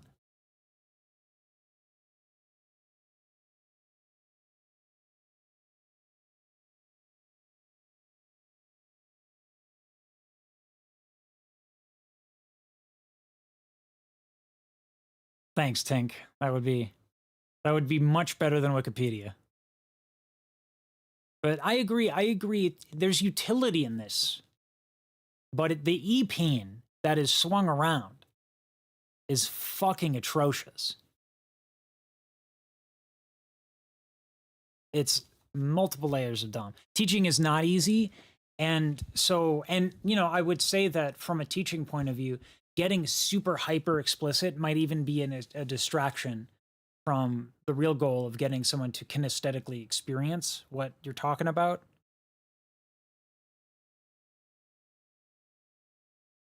I think this is a distraction from the real shit.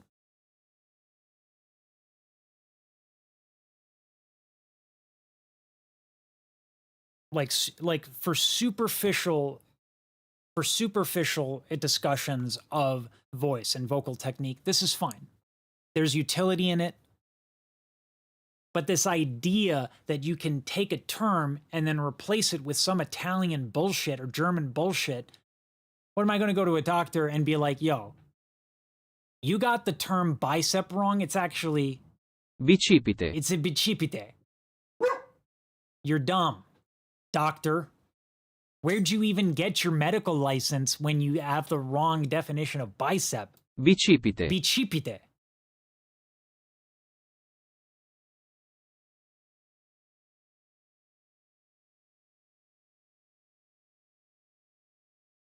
Trying to argue stupid nonsense or define the same word by translating it to another language is distracting from the actual objective of teaching people to sing, which is to fucking be able to sing. You're trying to get people to experience some sort of kinesthetic experience so that they understand physically what's happening, and you guide them through that with adjectives, and sometimes you give them tools so that they can analyze shit themselves and have trial and error. You're a guide. That's the best you can do. You can't have, even if you could, like get them into your body so that when you do it, they experience it. It's not going to be exactly the same because you don't have the same body.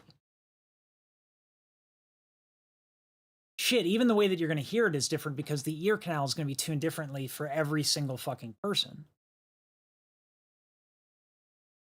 So this idea that you can absolutely define something and that that's useful is horseshit.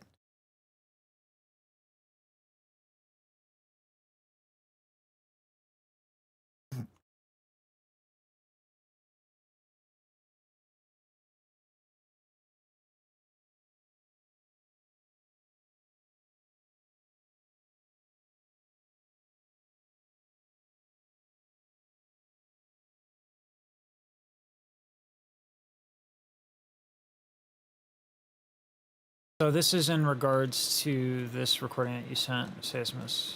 So please correct if messa di voce. Voce, because you know the Will Actually guy is gonna sing is gonna try to do it in a bad messa di voce. Voce. Then they'll fucking argue about how to pronounce voce. It's not to be confused with messa voce. Is it mezza? Is it mezza? Is it matza? Can I make a soup out of it? I don't know. But I bet you if you asked wannabe Thanos over here, they wouldn't even get that right. Let's presume that this individual has Googled Google Translate and cuts. I love automated jump cuts.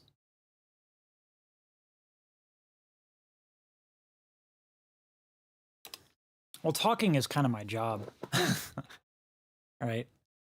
This is accomplishing something for me, but in case you're referencing something else.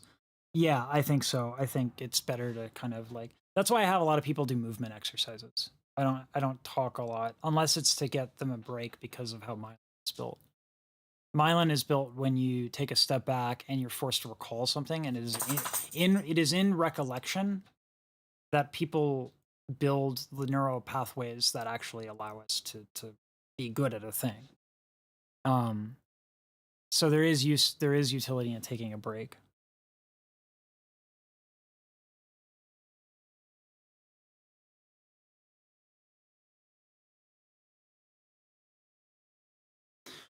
I would argue also that people who are not naturally talented tend to make better teachers because they had to figure shit out. Like I'm actually not very good at teaching vocal agility because to me it's like just do it. I have to really think about teaching vocal agility and how to teach it because that's like the one thing I always did very easily. That's the one thing that came naturally to me. Everything else I sucked at. I was hot garbage. But that one thing, that's I do struggle to teach that. Yeah.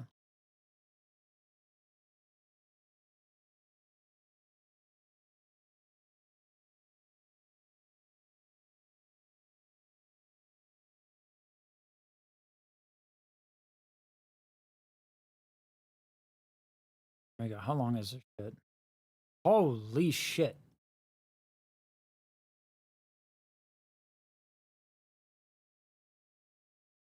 Messa di voce. These terms are a starting point. Like for superficial discussions of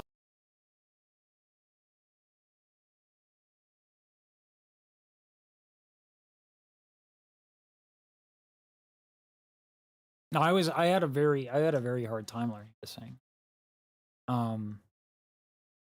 At least like at the virtuosic level, like that is required. Like I like people are like, oh, you have a really nice voice. Growing up, I always got that, and I would always sing.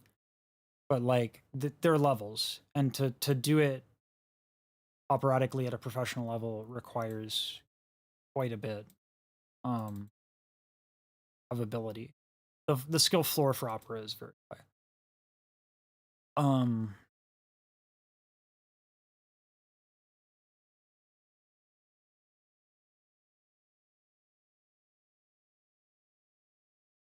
All right. I got a video out of it. That's all I wanted. That's also a new format, which I like. But I need like a thumbnail. I need a thumbnail.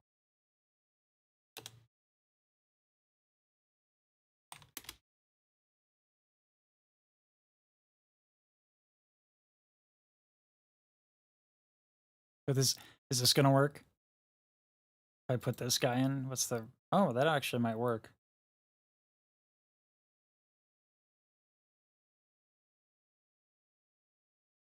GMA was a Juilliard trained opera singer, and there were always a million notes after a performance. Yeah.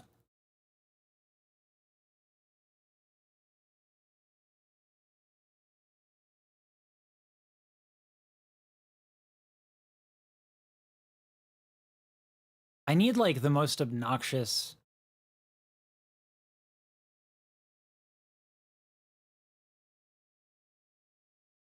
Like, I guess this could work. Because like that's often cited as...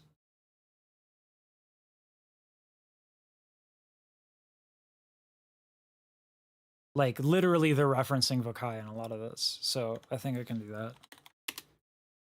I need like good parchment paper to make it like old. Because like if it's old and more classical, that makes it better. Right? So we go to Pixabay. Old paper. Yep, this will work.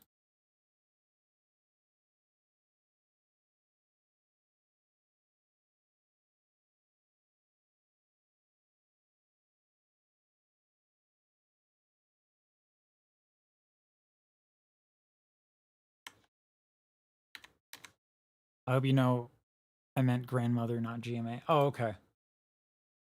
Yeah, I don't know. I'm not hip with the kids.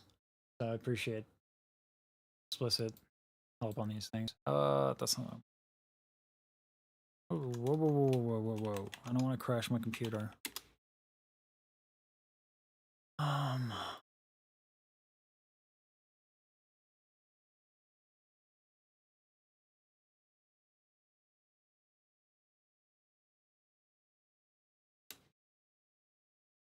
And we'll just do a gradient.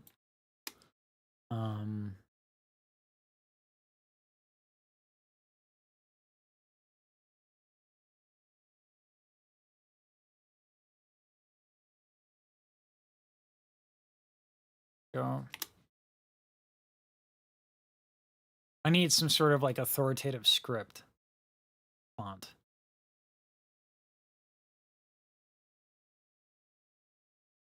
Maybe Times New Roman would work.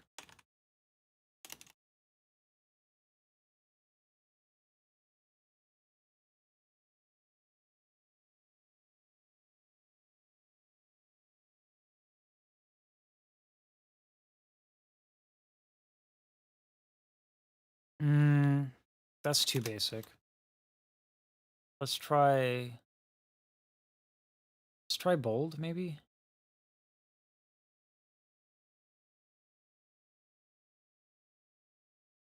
What's a good font for this?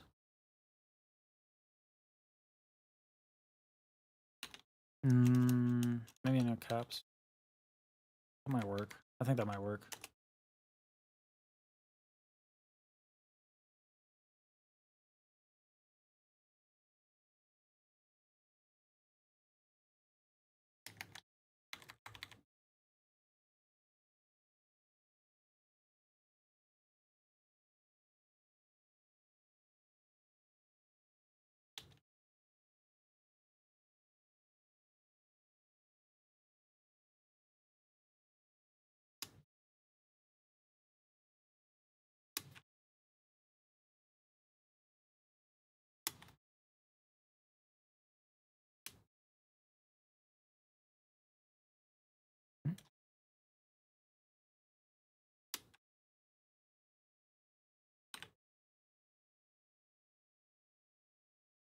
And then let's just get normal Times New Roman.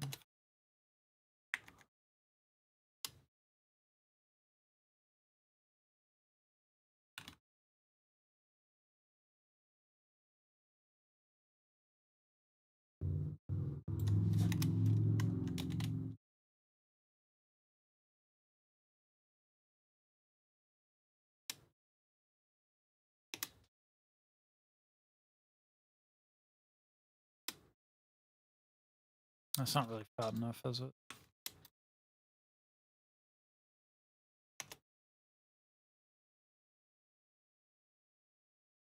Do I do any dancing? No, I suck at dancing. I tried to learn shuffling. I still do it from time to time. I still practice it every now and then. It's just like how I get my exercise.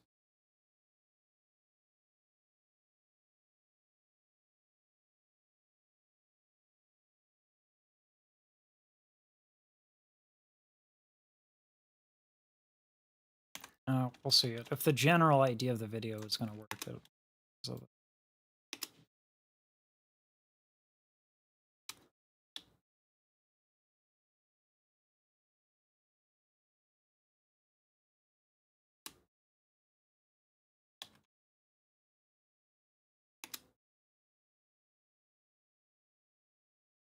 I was just this needs to be really.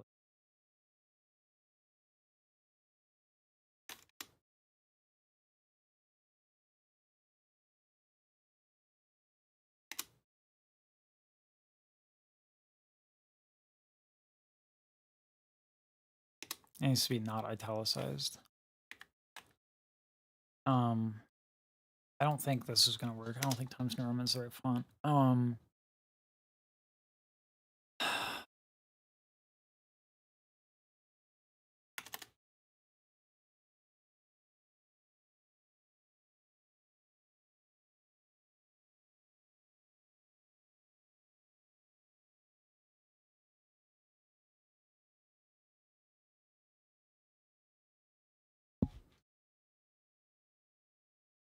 That'll work.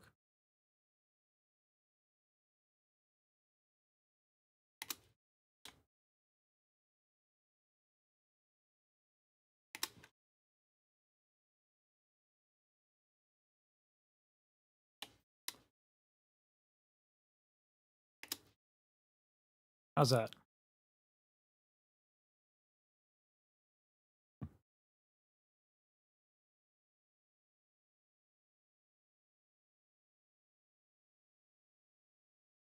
It needs to be brighter.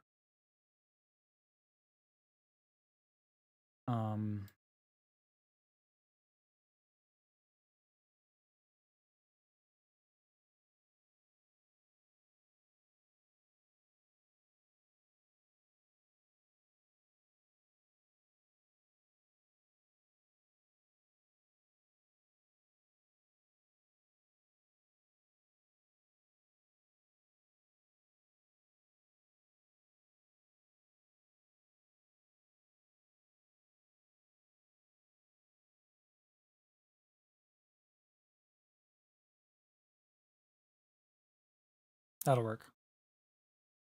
This needs to be bigger.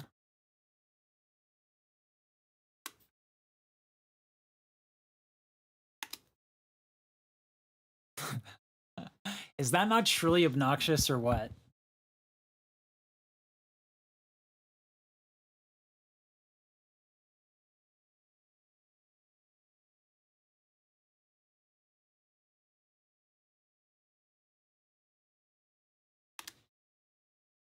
There's only one thing missing.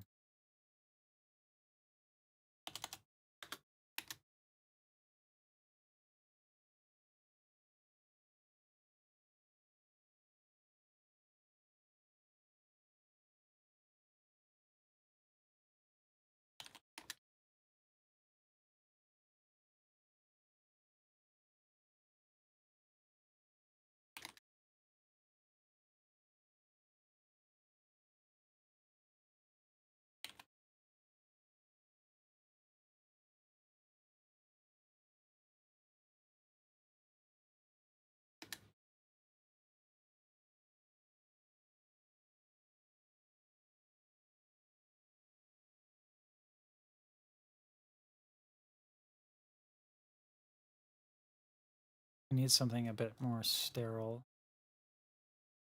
Yes.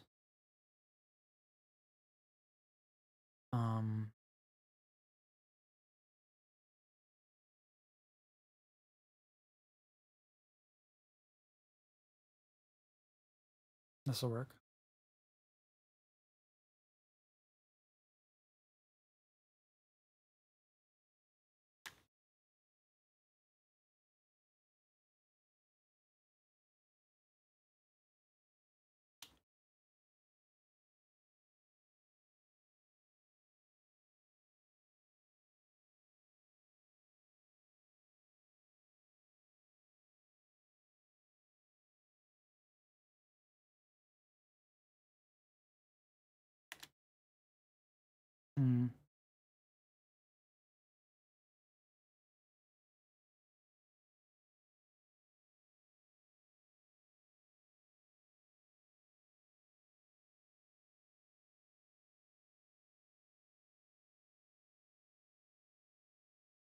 There we go. Now it looks truly obnoxious.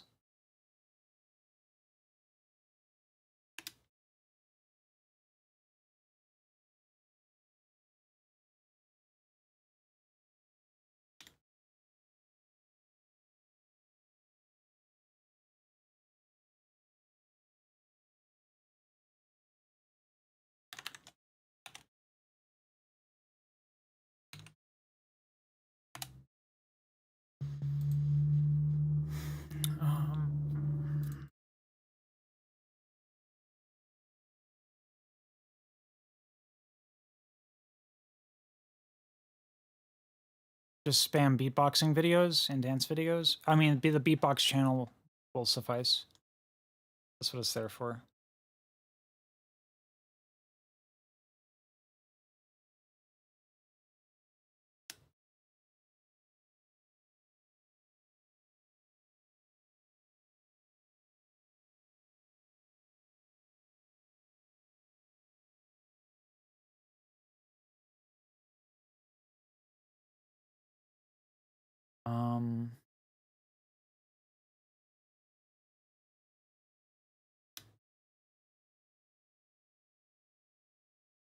And then I need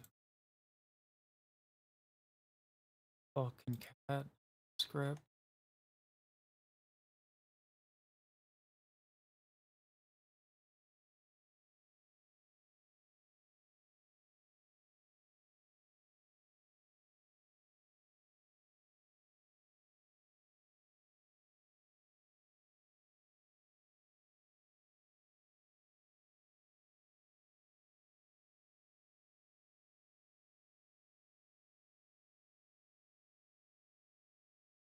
God, I love Python.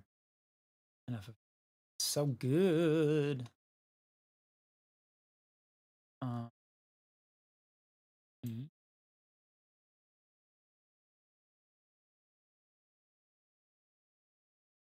Where is and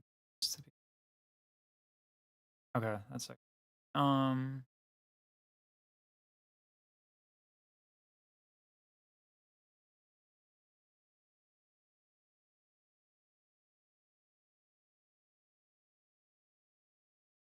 and then that's it. So I just need a title.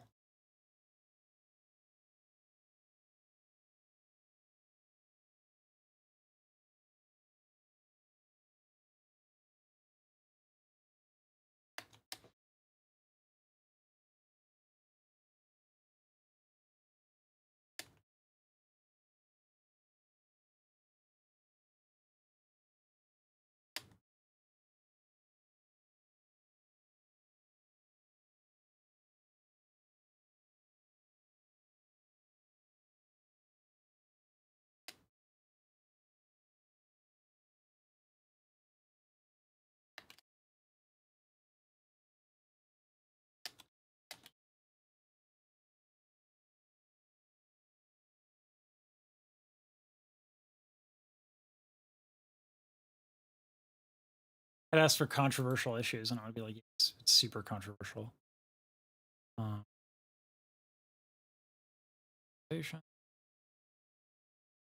Okay.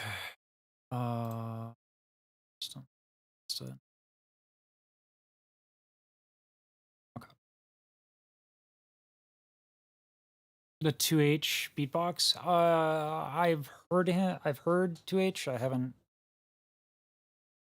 really gotten into one. All right. I need to cut the stream because my dog is crying. But this was fun. It's 3.5 hours. It's not bad. I like a good rant video. I might do it on beatboxing this time. All right. Peace out. Thanks for joining and joining me on this rant.